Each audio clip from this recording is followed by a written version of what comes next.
ਜਿਵੇਂ ਹੋ ਰਹੇ ਨੇ ਉਸਲੇ ਦਾ ਵਾਤਾਵਰਨ ਹੈ ਇਹੋ ਜਿਹਾ।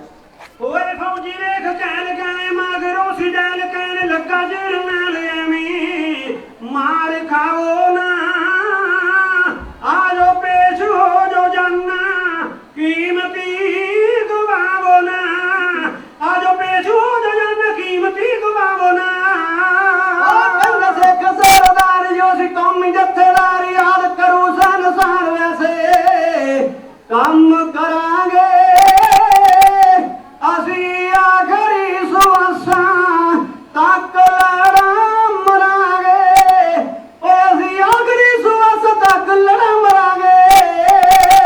ਹੋਏ ਫੌਜੀ ਵੇਖ ਕਹਿਣ ਗਏ ਮਗਰੋਂ ਸੀ ਡੈਲ ਕਹਿਣ ਲੱਗਾ ਜਰਨੈਲ ਐਵੇਂ ਮਾਰ ਖਾਵੋ ਨਾ ਆਜੋ ਪੇਸ਼ ਹੋ ਜੋ ਜਾਨਾ ਕੀਮਤੀ ਗਵਾਵੋ ਨਾ ਆਜੋ ਪੇਸ਼ ਹੋ ਜੋ ਜਾਨਾ ਕੀਮਤੀ ਗਵਾਵੋ ਨਾ ਕਹਿੰਦੇ ਸਿੱਖ ਸਰਦਾਰ ਜੋ ਸੀ ਕੌਮੀ ਜਥੇਦਾਰ ਯਾਦ ਕਰੂ ਸੰਸਾਰ ਵੈਸੇ ਕੰਮ ਕਰਾਂਗੇ ਅਸੀਂ ਆਖਰੀ ਸਵਾਸਾਂ ਤੱਕ ਲੜਾਂ ਮਰਾਂਗੇ ਓਏ ਅਸੀਂ ਆਖਰੀ ਸਵਾਸਾਂ ਤੱਕ ਲੜਾਂ ਮਰਾਂਗੇ।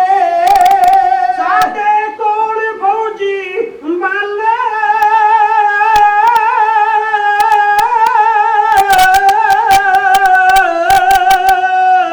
ਸਾਡੇ ਕੋਲ ਫੌਜੀ ਬੰਨ ਦਿੱਤਾ ਸੈਂਟਰ ਨਿਕਾਲਿਆ ਤੇ ਪਿੱਛੇ ਪਲੋ ਪਾਲ ਹੁੰਦੀ ਕਰੜਾਈ ਐ ਮੌਤ ਜਾਪਦੀ ਤੁਸਾਂ ਦੀ ਸਾਨੂੰ ਲੇੜੇ ਆਈ ਐ ਮੌਤ ਜਾਪਦੀ ਤੁਹਾਡੀ ਸਾਨੂੰ ਲੰਘ ਆਈ ਐ ਕਰਨਾ ਤੂੰ ਕਰ ਦੇ ਕਰਨਾ ਤੂੰ ਕਰ ਸਾਨੂੰ ਮੌਤ ਦਾ ਨੀ ਡਰ ਸੀਸ ਤਾਰੀਆਂ ਤੇ ਤਾਰ ਹਾਸੇ ਮੌਤ ਵਾਰੀਏ ਜਾਨਵਰ ਕੇ ਧਰਮ ਹੇਤ ਰਾਖੀ ਕਰੀਏ ਉਹ ਜਾਨਵਰ ਕੇ ਧਰਮ ਹੇਤ ਰਾਖੀ ਕਰੀਏ।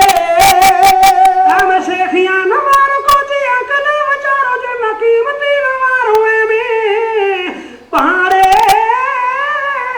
ਭੰਗ ਦੇ ਆ ਜਨ ਕੀਮਤੀ ਨਾ ਮਾਰੋ ਐਵੇਂ ਸ਼ੇਖੀਆਂ ਨਾ ਮਾਰੋ ਜਨ ਕੀਮਤੀ ਨਾ ਮਾਰੋ ਐਵੇਂ ਪਹਾੜੇ ਭੰਗ ਦੇ ਇੱਥੇ ਖੂਨ ਨਾ ਵਗਣ ਕਿਤੇ ਵਾਂਗ ਜੰਗ ਦੇ ਇੱਥੇ ਖੂਨ ਨਾ ਵਗਣ ਕਿਤੇ ਵਾਂਗ ਜੰਗ ਦੇ ਬਾਜਾਂ ਵਾਲੇ ਦੇ ਹਾਲਾ ਕਰ ਦੇਵਾਂਗੇ ਕਮਾਲ ਸਾਨੂੰ ਦੱਸਿਆ ਪਿਤਾ ਦਸ਼ਮੇਸ਼ ਜੀ ਨੇ ਇਹ ਮੌਤ ਵਿੱਚੋਂ ਹੀ ਜ਼ਿੰਦਗੀ ਪਾਈ ਦੀ ਏ ਜਦੋਂ ਲਾਰੀ ਆਜ਼ਾਦੀ ਦਾ ਚਾਹੇ ਤੇ ਪਹਿਲੋਂ ਹੱਸ ਕੇ ਮੌਤ ਆਈ ਦੀ ਏ ਜਿਹੜਾ ਸਿੱਖੀ ਸਕੂਲ ਵਿੱਚ ਹੋਏ ਦਾਖਲਾ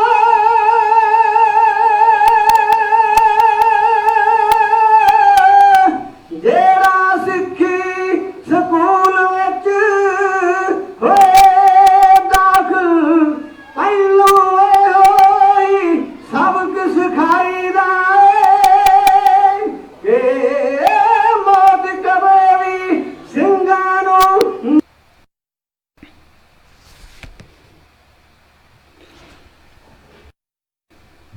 ਵਾਹਿਗੁਰੂ ਜੀ ਕਾ ਖਾਲਸਾ ਵਾਹਿਗੁਰੂ ਜੀ ਕੀ ਫਤਿਹ। ਬਾਬਰ ਕੇ ਪ੍ਰੋਗਰਾਮ ਲੈ ਕੇ ਦਾਸ ਸੁਖਵਿੰਦਰ ਸਿੰਘ ਹਾਜ਼ਰ ਹੈ ਜੀ। ਆਪਾਂ ਇਸ ਪ੍ਰੋਗਰਾਮ ਦੇ ਵਿੱਚ ਪਿਛਲੇ ਕਈ ਦਿਨਾਂ ਤੋਂ ਜੋ ਜੂਨ 1984 ਦੇ ਘੱਲੂਘਾਰੇ ਦੇ ਬਾਬਤ ਆਪਾਂ ਗੱਲਬਾਤ ਕਰਦੇ ਹਾਂ। ਤੇ ਪਿਛਲੇ ਦਿਨਾਂ ਦੇ ਵਿੱਚ ਜਿਸ ਤਰ੍ਹਾਂ ਗਿਆਨੀ ਸੁਰਜੀਤ ਸਿੰਘ ਜੀ ਤੇ ਜਾਗੋ ਵਾਲੇ ਜਥੇ ਤੋਂ ਇਲਾਵਾ ਹੋਰ ਵੀ ਗੁਰਮੁਖ ਪਿਆਰਿਆਂ ਨੇ ਇਸ ਪ੍ਰੋਗਰਾਮ ਦੇ ਵਿੱਚ ਜੋ ਆ ਕਰਕੇ ਇਸ ਮਾਧਿਅਮ ਦੇ ਰਾਹੀਂ ਜੋ ਸ਼ਹੀਦਾਂ ਦੇ ਪਾਏ ਹੋਏ ਪੂਰਨਿਆਂ 'ਤੇ ਗੱਲਬਾਤ ਕੀਤੀ ਸੀ। ਅਤੇ ਸਾਡੇ ਇਸ ਟ੍ਰਿਪਲ ਐਸ ਆਸਟ੍ਰੇਲੀਆ ਦੇ ਮਾਧਿਅਮ ਰਾਹੀਂ ਆਪਾਂ ਕੋਸ਼ਿਸ਼ ਕਰ ਰਹੇ ਹਾਂ, ਜਿਸ ਤਰ੍ਹਾਂ ਮੈਂ ਪਹਿਲੇ ਦਿਨਾਂ ਵਿੱਚ ਵੀ ਗੱਲ ਕੀਤੀ ਸੀ ਕਿ ਇਸ ਸਾਲ ਜੋ ਗੁਰਦੁਆਰਾ ਸਾਹਿਬਾਨ ਦੇ ਵਿੱਚ ਜੋ ਇਹ ਘੱਲੂਘਾਰੇ ਕਰੋਨਾ ਮਹਾਂਮਾਰੀ ਦੇ ਕਾਰਨ ਜਿਸ ਤਰ੍ਹਾਂ ਪਹਿਲਾਂ ਵੱਡੀ ਇਕੱਤਰਤਾ ਦੇ ਨਾਲ ਮਨਾਏ ਜਾਂਦੇ ਸਨ, ਇਸ ਸਾਲ ਉਹ ਥੋੜ੍ਹੀ ਮੁਸ਼ਕਲ ਹੈ, ਕਿਉਂਕਿ ਕਰੋਨਾ ਵਾਇਰਸ ਦੇ ਕਰਕੇ ਇਹ ਵੱਡੀ ਪੱਧਰ 'ਤੇ ਆਪਾਂ ਵੱਡੀ ਇਕੱਤਰਤਾ ਕਰਕੇ ਆਪਾਂ ਨਹੀਂ ਮਨਾ ਸਕਦੇ। ਅਤੇ ਇਸ ਕਰਕੇ ਆਪਾਂ ਇਹ ਜੋ ਲੜੀ ਘੱਲੂਘਾਰੇ ਦੇ ਦਿਹਾੜਿਆਂ ਦੀ ਆਪਾਂ ਪਿਛਲੇ 3-4 ਦਿਨਾਂ ਤੋਂ ਲੈ ਕੇ ਆਪਾਂ ਤੁਹਾਡੇ ਅੱਗੇ ਆਪਾਂ ਕੋਸ਼ਿਸ਼ ਕਰਦੇ ਹਾਂ ਕਿ ਸਾਡੀ ਆਉਣ ਵਾਲੀ ਪੀੜ੍ਹੀ ਨੂੰ ਜੋ ਸਾਡੇ ਨਾਲ ਇਹ ਤੀਸਰਾ ਘੱਲੂਘਾਰਾ ਵਾਪਰਿਆ ਅਤੇ ਮਹਾਂਪੁਰਖਾਂ ਦੇ ਜੀਵਨ ਬਾਰੇ ਵੀ, ਜਿਸ ਤਰ੍ਹਾਂ ਮਹਾਂਪੁਰਖਾਂ ਦਾ ਕੱਲ੍ਹ ਜਨਮ ਦਿਹਾੜਾ ਵੀ ਸੀ, ਉਸ ਦੇ ਬਾਬਤ ਵੀ ਕੱਲ੍ਹ ਗਿਆਨੀ ਸੁਰਜੀਤ ਸਿੰਘ ਹੁਣੀ ਅਤੇ ਚਰਨ ਸਿੰਘ ਹੁਣੀ ਅਤੇ ਜਾਗੋ ਵਾਲਿਆਂ ਨੂੰ ਬੜਾ ਹੀ ਵਿਸਤਾਰ ਦੇ ਨਾਲ ਗੱਲਬਾਤ ਕੀਤੀ ਸੀ। ਅਤੇ ਅੱਜ ਵੀ ਇਸ ਪ੍ਰੋਗਰਾਮ ਦੇ ਵਿੱਚ ਸਾਡੇ ਨਾਲ ਗਿਆਨੀ ਸੁਰਜੀਤ ਸਿੰਘ ਜੀ, ਗਿਆਨੀ ਤੇਜਪਾਲ ਸਿੰਘ ਜੀ ਅਤੇ ਇਸ ਤੋਂ ਬਾਅਦ ਭਾਈ ਸਤਵਿੰਦਰ ਸਿੰਘ ਜੀ ਜਾਗੋ ਵਾਲੇ, ਉਹਨਾਂ ਨੂੰ ਮੈਂ ਬੇਨਤੀ ਕੀਤੀ ਸੀ ਅਤੇ ਮੈਂ ਕੋਸ਼ਿਸ਼ ਕਰ ਰਿਹਾ ਉਹਨਾਂ ਨੂੰ ਕਾਲ 'ਤੇ ਲਿਆਉਣ ਦੀ। ਅਤੇ ਇਸ ਤੋਂ ਬਾਅਦ ਅਗਰ ਆਪ ਜੀ ਵੀ ਇਸ ਪ੍ਰੋਗਰਾਮ ਦੇ ਵਿੱਚ ਸ਼ਾਮਲ ਹੋਣਾ ਚਾਹੁੰਦੇ ਹੋ, ਆਪ ਜੀ ਮਿਸਡ ਕਾਲ ਦੇ ਦਿਓ ਅਤੇ ਉਸ ਤੋਂ ਉਪਰੰਤ ਮੈਂ ਆਪ ਜੀਆਂ ਨੂੰ ਕੋਸ਼ਿਸ਼ ਕਰਾਂਗਾ ਇਸ ਪ੍ਰੋਗਰਾਮ ਦੇ ਵਿੱਚ ਆਪਾਂ ਜੋ ਰਲ ਮਿਲ ਕੇ ਜੋ ਇਸ ਘੱਲੂਘਾਰੇ ਦੇ ਦਿਨਾਂ ਦੇ ਵਿੱਚ ਜੋ ਵਾਪਰਿਆ, ਆਪਾਂ ਕੋਸ਼ਿਸ਼ ਕਰ ਰਹੇ ਹਾਂ ਕਿ ਆਪਾਂ ਉਹ ਸੰਗਤ ਦੇ ਅੱਗੇ, ਸਰੋਤਿਆਂ ਦੇ ਅੱਗੇ ਆਪਾਂ ਰੱਖ ਸਕੀਏ। ਅਤੇ ਮੈਂ ਪਹਿਲਾਂ ਕੋਸ਼ਿਸ਼ ਕਰ ਰਿਹਾ ਸੀ ਗਿਆਨੀ ਜੀ ਹੁਣਾਂ ਨੂੰ, ਸ਼ਾਇਦ ਉਹਨਾਂ ਦਾ ਨੰਬਰ ਬਿਜੀ ਆ ਰਿਹਾ, ਅਤੇ ਗਿਆਨੀ ਤੇਜਪਾਲ ਸਿੰਘ ਹੁਣਾਂ ਨੂੰ ਮੈਂ ਟਰਾਈ ਕਰਦਾ ਜੀ, ਉਹਨਾਂ ਨੂੰ ਕਾਲ 'ਤੇ ਆਪਾਂ ਇਸ ਪ੍ਰੋਗਰਾਮ ਦੇ ਵਿੱਚ ਲਿਆਉਣ ਦੀ ਕੋਸ਼ਿਸ਼ ਕਰ ਰਹੇ ਹਾਂ ਜੀ। ਅਤੇ ਆਪ ਜੀ ਵੀ ਮਾफ़ ਕਰਨਾ, ਮੈਂ ਪਿਛਲੇ ਕੱਲ੍ਹ ਵੀ ਸਾਡੇ ਪਾਸ ਜੋ 3 ਤੋਂ 4 ਹੋਰ ਵੀ ਮਿਸਡ ਕਾਲਾਂ ਆਈਆਂ ਸਨ, ਮੈਂ ਉਹਨਾਂ ਨੂੰ ਜਵਾਬ ਉਹਨਾਂ ਨੂੰ ਮੁੜ ਕੇ ਆਪਾਂ ਕਾਲ ਨਹੀਂ ਲੈ ਸਕੇ, ਕਿਉਂਕਿ ਪ੍ਰੋਗਰਾਮ ਆਲਰੇਡੀ 1.5-2 ਘੰਟੇ ਦਾ ਹੋ ਗਿਆ ਸੀ। ਅਤੇ ਇਸ ਲਈ ਆਪਾਂ ਮਾफ़ੀ ਚਾਹੁੰਦੇ ਹਾਂ। ਅਤੇ ਆਉਣ ਵਾਲੇ ਦਿਨਾਂ ਦੇ ਵਿੱਚ ਆਪਾਂ ਅਗਲੀ ਵੀਕ ਦੇ ਵਿੱਚ ਜਿਸ ਤਰ੍ਹਾਂ ਆਪਾਂ ਨੋਰਮਲ ਕੋਈ ਹੋਰ ਮੁੱਦੇ ਲੈ ਕਰਕੇ ਆਪਾਂ ਹਾਜ਼ਰ ਹੋਵਾਂਗੇ ਜੀ। ਅਤੇ ਆਪ ਜੀ ਜ਼ਰੂਰ, ਜਿਸ ਤਰ੍ਹਾਂ ਪਹਿਲਾਂ ਆਪ ਜੀ ਕਾਲ ਕਰਦੇ ਸੀ, ਅਤੇ ਜ਼ਰੂਰ ਕਾਲ ਕਰਕੇ ਇਸ ਪ੍ਰੋਗਰਾਮ ਦੇ ਵਿੱਚ ਸ਼ਾਮਲ ਹੁੰਦੇ ਰਹਿਣਾ ਜੀ। ਅਤੇ ਮੈਂ ਦੋਨੇ ਫੋਨ ਬਿਜ਼ੀ ਆ ਰਹੇ ਨੇ, ਪਤਾ ਨਹੀਂ ਕਈ ਵਾਰੀ ਨੈਟਵਰਕ ਦਾ ਵੀ ਇੱਥੇ ਪ੍ਰੋਬਲਮ ਪੈ ਜਾਂਦੀ ਆ ਜੀ।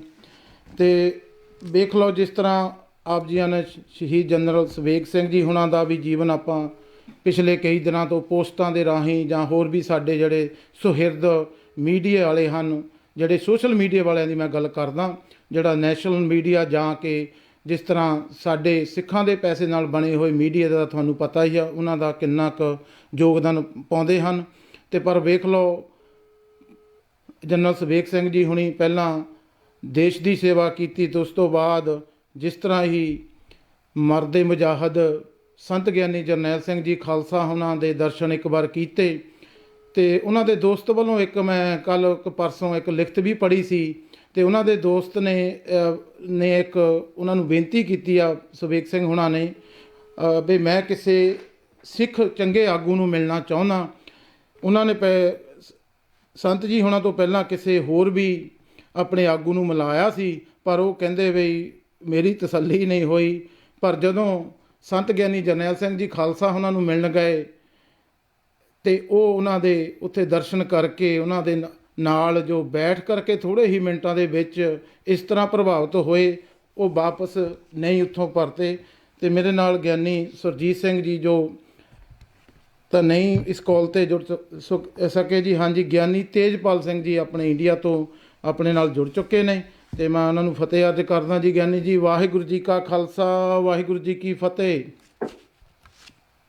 ਵਾਹਿਗੁਰੂ ਜੀ ਕਾ ਖਾਲਸਾ, ਵਾਹਿਗੁਰੂ ਜੀ ਕੀ ਫਤਿਹ। ਭਾਈ ਸਾਹਿਬ ਜੀ, ਹਾਂਜੀ ਗਿਆਨੀ ਜੀ, ਆਪ ਜੀ ਦਾ ਬਹੁਤ ਬਹੁਤ ਸਵਾਗਤ ਕਰਦੇ ਹਾਂ ਜੀ। ਅਤੇ ਅੱਜ ਮੈਨੂੰ ਲੱਗਦਾ ਆਪ ਜੀਆਂ ਦਾ ਨੈੱਟ ਵੀ ਬਿਲਕੁਲ ਠੀਕ ਲੱਗਦਾ, ਬੜੀ ਕਲੀਅਰ ਆਵਾਜ਼ ਆ ਰਹੀ ਆ, ਅਤੇ ਬਹੁਤ ਵਧੀਆ ਹੋ ਗਿਆ। ਅਤੇ ਆਉਣ ਵਾਲੇ ਸਮੇਂ ਦੇ ਵਿੱਚ ਜੀ ਆਪਾਂ ਆਉਣ ਵਾਲੇ ਸਮੇਂ ਦੇ ਵਿੱਚ ਆਪ ਜੀਆਂ ਦੀ ਵੀਡੀਓ ਲੈ ਕੇ ਆਪਾਂ ਕੋਈ ਲੜੀਵਾਰ ਅਗਲੇ ਪ੍ਰੋਗਰਾਮ ਲਵਾਂਗੇ।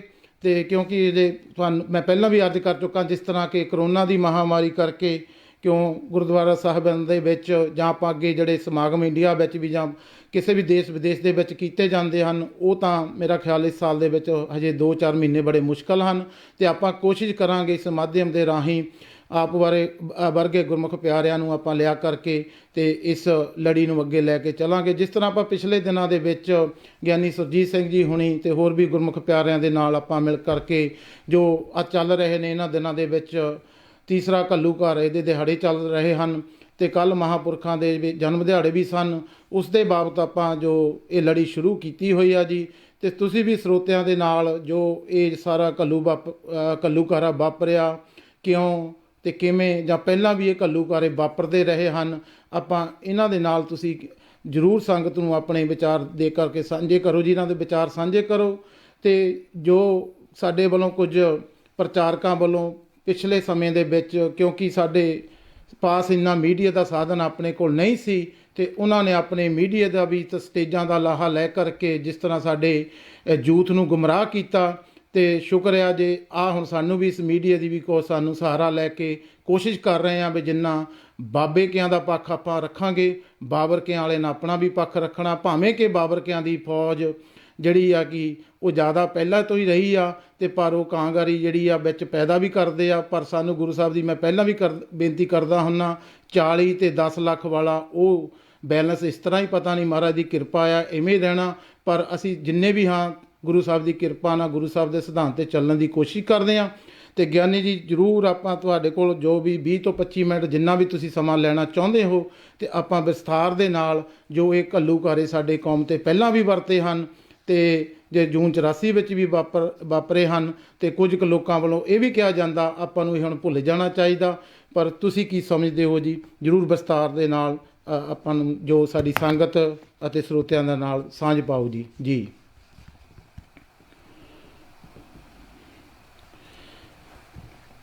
ਹਾਂਜੀ, ਹੈਲੋ, ਹਾਂਜੀ ਗਿਆਨੀ ਜੀ, ਮੇਰਾ ਖਿਆਲ ਤੁਹਾਡੀ ਲਾਈਨ, ਹੈਲੋ, ਮੇਰੇ ਖਿਆਲ ਗਿਆਨੀ ਜੀ ਉਹਨਾਂ ਦੀ ਲਾਈਨ, ਮੈਂ ਤਾਂ ਕਹਿ ਰਿਹਾ ਸੀ ਤੁਹਾਡਾ ਕਨੈਕਸ਼ਨ ਵਧੀਆ, ਪਰ ਫਿਰ ਵੀ ਸ਼ਾਇਦ ਕਈ ਵਾਰ ਮੇਰੇ ਵੱਲੋਂ ਵੀ ਇੱਧਰ ਡਿਵਾਈਸ ਜ਼ਿਆਦਾ ਚੱਲਦੇ ਹਨ, ਅਤੇ ਇਸ ਬਾਰੇ ਕਈ ਵਾਰੀ ਇੱਧਰ ਵੀ ਪ੍ਰੋਬਲਮ ਆ ਜਾਂਦੀ ਹੈ, ਕਿਉਂਕਿ ਇੱਥੇ ਆਸਟ੍ਰੇਲੀਆ ਵਿੱਚ ਵੀ ਪੀਕ ਆਵਰ ਆ। ਹਾਂਜੀ ਗਿਆਨੀ ਜੀ, ਮਾਫ਼ ਕਰਨਾ ਤੁਹਾਡੀ ਲਾਈਨ ਕੱਟ ਆਫ ਹੋ ਗਈ ਸੀ। ਅਤੇ ਹਾਂਜੀ, ਆਪ ਜੀ ਦਾ ਸਵਾਗਤ ਹੈ, ਅਤੇ ਤੁਸੀਂ ਕੀ ਕਹਿਣਾ ਚਾਹੁੰਦੇ ਹੋ ਸਰੋਤਿਆਂ ਨਾਲ? ਜ਼ਰੂਰ ਇਸ ਘੱਲੂਘਾਰੇ ਦੇ ਬਾਬਤ ਸਾਂਝ ਪਾਓ ਜੀ। ਜੀ ਬਹੁਤ ਬਹੁਤ ਧੰਨਵਾਦ ਭਾਈ ਸਾਹਿਬ ਜੀ, ਆਪ ਜੀ ਦਾ, ਜੋ ਆਪ ਜੀ ਇਹਨਾਂ ਦਿਹਾੜਿਆਂ ਦੇ ਉੱਤੇ, ਇਹਨਾਂ ਦਿਹਾੜਿਆਂ ਦੇ ਨਾਲ ਸੰਬੰਧਿਤ ਇਹ ਪ੍ਰੋਗਰਾਮ ਕਰਕੇ ਤੇ ਸਿੱਖ ਸੰਗਤ ਦੇ ਵਿੱਚ ਜੋ ਕਈ ਪ੍ਰਕਾਰ ਦੇ ਭੁਲੇਖੇ ਨੇ, ਭਰਮ ਨੇ ਜਾਂ ਸ਼ੰਕੇ ਨੇ, ਉਹਨਾਂ ਨੂੰ ਦੂਰ ਕਰਨ ਦਾ ਆਪ ਸਮੇਂ ਸਿਰ ਯਤਨ ਕਰਦੇ ਆ ਰਹੇ ਹੋ ਜੀ। ਇਹ ਜੋ ਜੂਨ 84 ਦਾ ਘੱਲੂਘਾਰਾ ਜੀ, ਜਿਸ ਨੂੰ ਅਸੀਂ ਤੀਜੇ ਘੱਲੂਘਾਰੇ ਦੇ ਨਾਮ ਦੇ ਨਾਲ ਵੀ ਜਾਣਦੇ ਹਾਂ, ਸਿੱਖ ਕੌਮ ਦੇ ਉੱਪਰ ਇੱਕ ਤੀਸਰਾ ਤਸ਼ੱਦਦ ਸਮੇਂ ਦੀ ਹਕੂਮਤ ਦੇ ਵੱਲੋਂ ਕੀਤਾ ਗਿਆ, ਜਿਹਦਾ ਸਿੱਖ ਕੌਮ ਨੇ ਡਟ ਕੇ ਮੁਕਾਬਲਾ ਕੀਤਾ।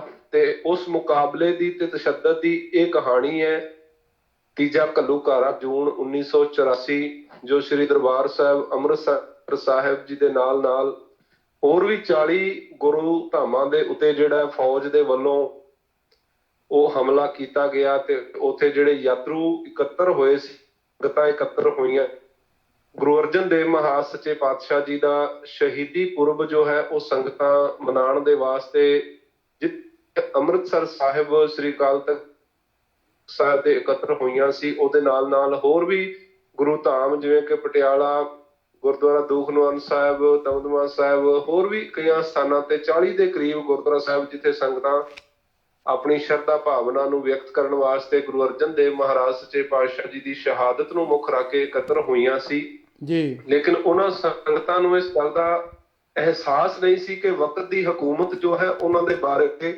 ਕਿੰਨਾ ਵੱਡਾ ਇੱਕ ਛੜਯੰਤਰ ਜਿਹੜਾ ਹੈ ਉਹ ਰਚਣ ਜਾ ਰਹੀ ਹੈ ਜਾਂ ਉਹ ਰਚ ਚੁੱਕੀ ਹੈ।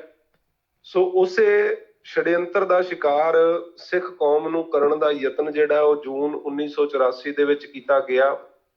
ਤੇ ਮੈਂ ਸਮਝਦਾ ਕਿਉਂਕਿ ਉਸ ਸਮੇਂ ਕੁਝ ਸਾਡੇ ਨੌਜਵਾਨ ਵੀਰ ਨੇ ਜਿਹੜੇ ਉਸ ਸਮੇਂ ਹਜੇ ਸ਼ਾਇਦ ਪੈਦਾ ਨਹੀਂ ਹੋਏ ਹੋਣੇ, ਜਾਂ ਕੁਝ ਬਜ਼ੁਰਗ ਸਾਡੇ ਐਸੇ ਨੇ ਜਿਨ੍ਹਾਂ ਨੇ ਉਹ ਤਸ਼ੱਦਦ ਉਹ ਸਾਰਾ ਜਿਹੜਾ ਛੜਯੰਤਰ ਸੀ ਆਪਣੀ ਅੱਖਾਂ ਦੇ ਨਾਲ ਵੀ ਦੇਖਿਆ। ਜੀ ਤੇ ਜੀ ਦਾਸ ਦੀ ਵੀ ਉਮਰ ਉਸ ਸਮੇਂ 8 ਕੁ ਸਾਲ ਦੀ ਸੀ ਤੇ ਉਸ ਸਮੇਂ ਦੇ ਦੌਰਾਨ ਕੁਝ ਧੁੰਦਲੀਆਂ ਜੀਆਂ ਯਾਦਾਂ ਜਿਹੜੀਆਂ ਨੇ ਉਹ ਸਾਡੇ ਜ਼ਿਹਨ ਦੇ ਵਿੱਚ ਜ਼ਰੂਰ ਕਿਸੇ ਕੋਨੇ ਦੇ ਵਿੱਚ ਪਈਆਂ ਹੋਈਆਂ ਨੇ। ਸੋ ਮੈਂ ਸਮਝਦਾ ਵੀ ਇਹ ਜਿਹੜਾ ਘੱਲੂਘਾਰਾ ਜੂਨ 1984 ਦੇ ਵਿੱਚ ਵਾਪਰਿਆ, ਜਿਹਦੇ ਵਿੱਚ ਸਿੱਖ ਕੌਮ ਦੇ ਉੱਤੇ ਇੱਕ ਬਹੁਤ ਭਾਰਾ ਤਸ਼ੱਦਦ ਕੀਤਾ ਗਿਆ, ਜੀ ਜਿਹਦਾ ਜ਼ਖਮ ਜੋ ਹੈ ਸ਼ਾਇਦ ਕਦੇ ਭਰ ਨਹੀਂ ਸਕਦਾ, ਉਹ ਨਾ ਸੂਰ ਬਣ ਕੇ ਅੱਜ ਵੀ ਕਦੇ ਕਦੇ ਰਿਸ ਆਉਂਦਾ ਹੈ, ਕਿਉਂਕਿ ਹਜੇ ਵੀ ਉਹਨਾਂ ਜ਼ਖਮਾਂ ਦੀ ਟੀਸ ਜਿਹੜੀ ਹੈ ਉਹ ਕੌਮੀ ਹਿਰਦਿਆਂ ਦੇ ਵਿੱਚ ਬਾਕੀ ਹੈ ਜੀ। ਤੇ ਨਾ ਭੁੱਲਣ ਯੋਗ ਉਹ ਵਰਤਾਰਾ ਹੈ ਜੀ ਜਿਹੜਾ ਉਸ ਸਮੇਂ ਵਕਤ ਦੀ ਹਕੂਮਤ ਦੇ ਵੱਲੋਂ ਵਰਤਾਇਆ ਗਿਆ। ਪਰ ਮੈਂ ਸਮਝਦਾ ਵੀ ਜਿੱਥੇ ਉਹ ਵਰਤਾਰਾ ਹਕੂਮਤ ਦੇ ਵੱਲੋਂ ਜਾਂ ਸਿੱਖ ਵਿਰੋਧੀ ਤਾਕਤਾਂ ਦੇ ਵੱਲੋਂ ਜਿਹੜਾ ਸਿਰਜਿਆ ਗਿਆ, ਵਰਤਾਇਆ ਗਿਆ, ਉਹਦੇ ਵਿੱਚ ਕਿਤੇ ਨਾ ਕਿਤੇ ਸਾਡੀ ਕੌਮ ਦੀ ਵੀ ਜਿਹੜੀ ਨਾਕਾਮਯਾਬੀ ਹੈ, ਜਿੱਥੇ ਕੌਮ ਦੀ ਏਕਤਾ ਨਾ ਹੋਣ ਜੀ ਜੀ ਨਾ ਹੋਣ ਕਰਕੇ ਜੀ ਇਹ ਸਾਰਾ ਨੁਕਸਾਨ ਹੈ ਕੌਮ ਨੂੰ ਹੋਇਆ।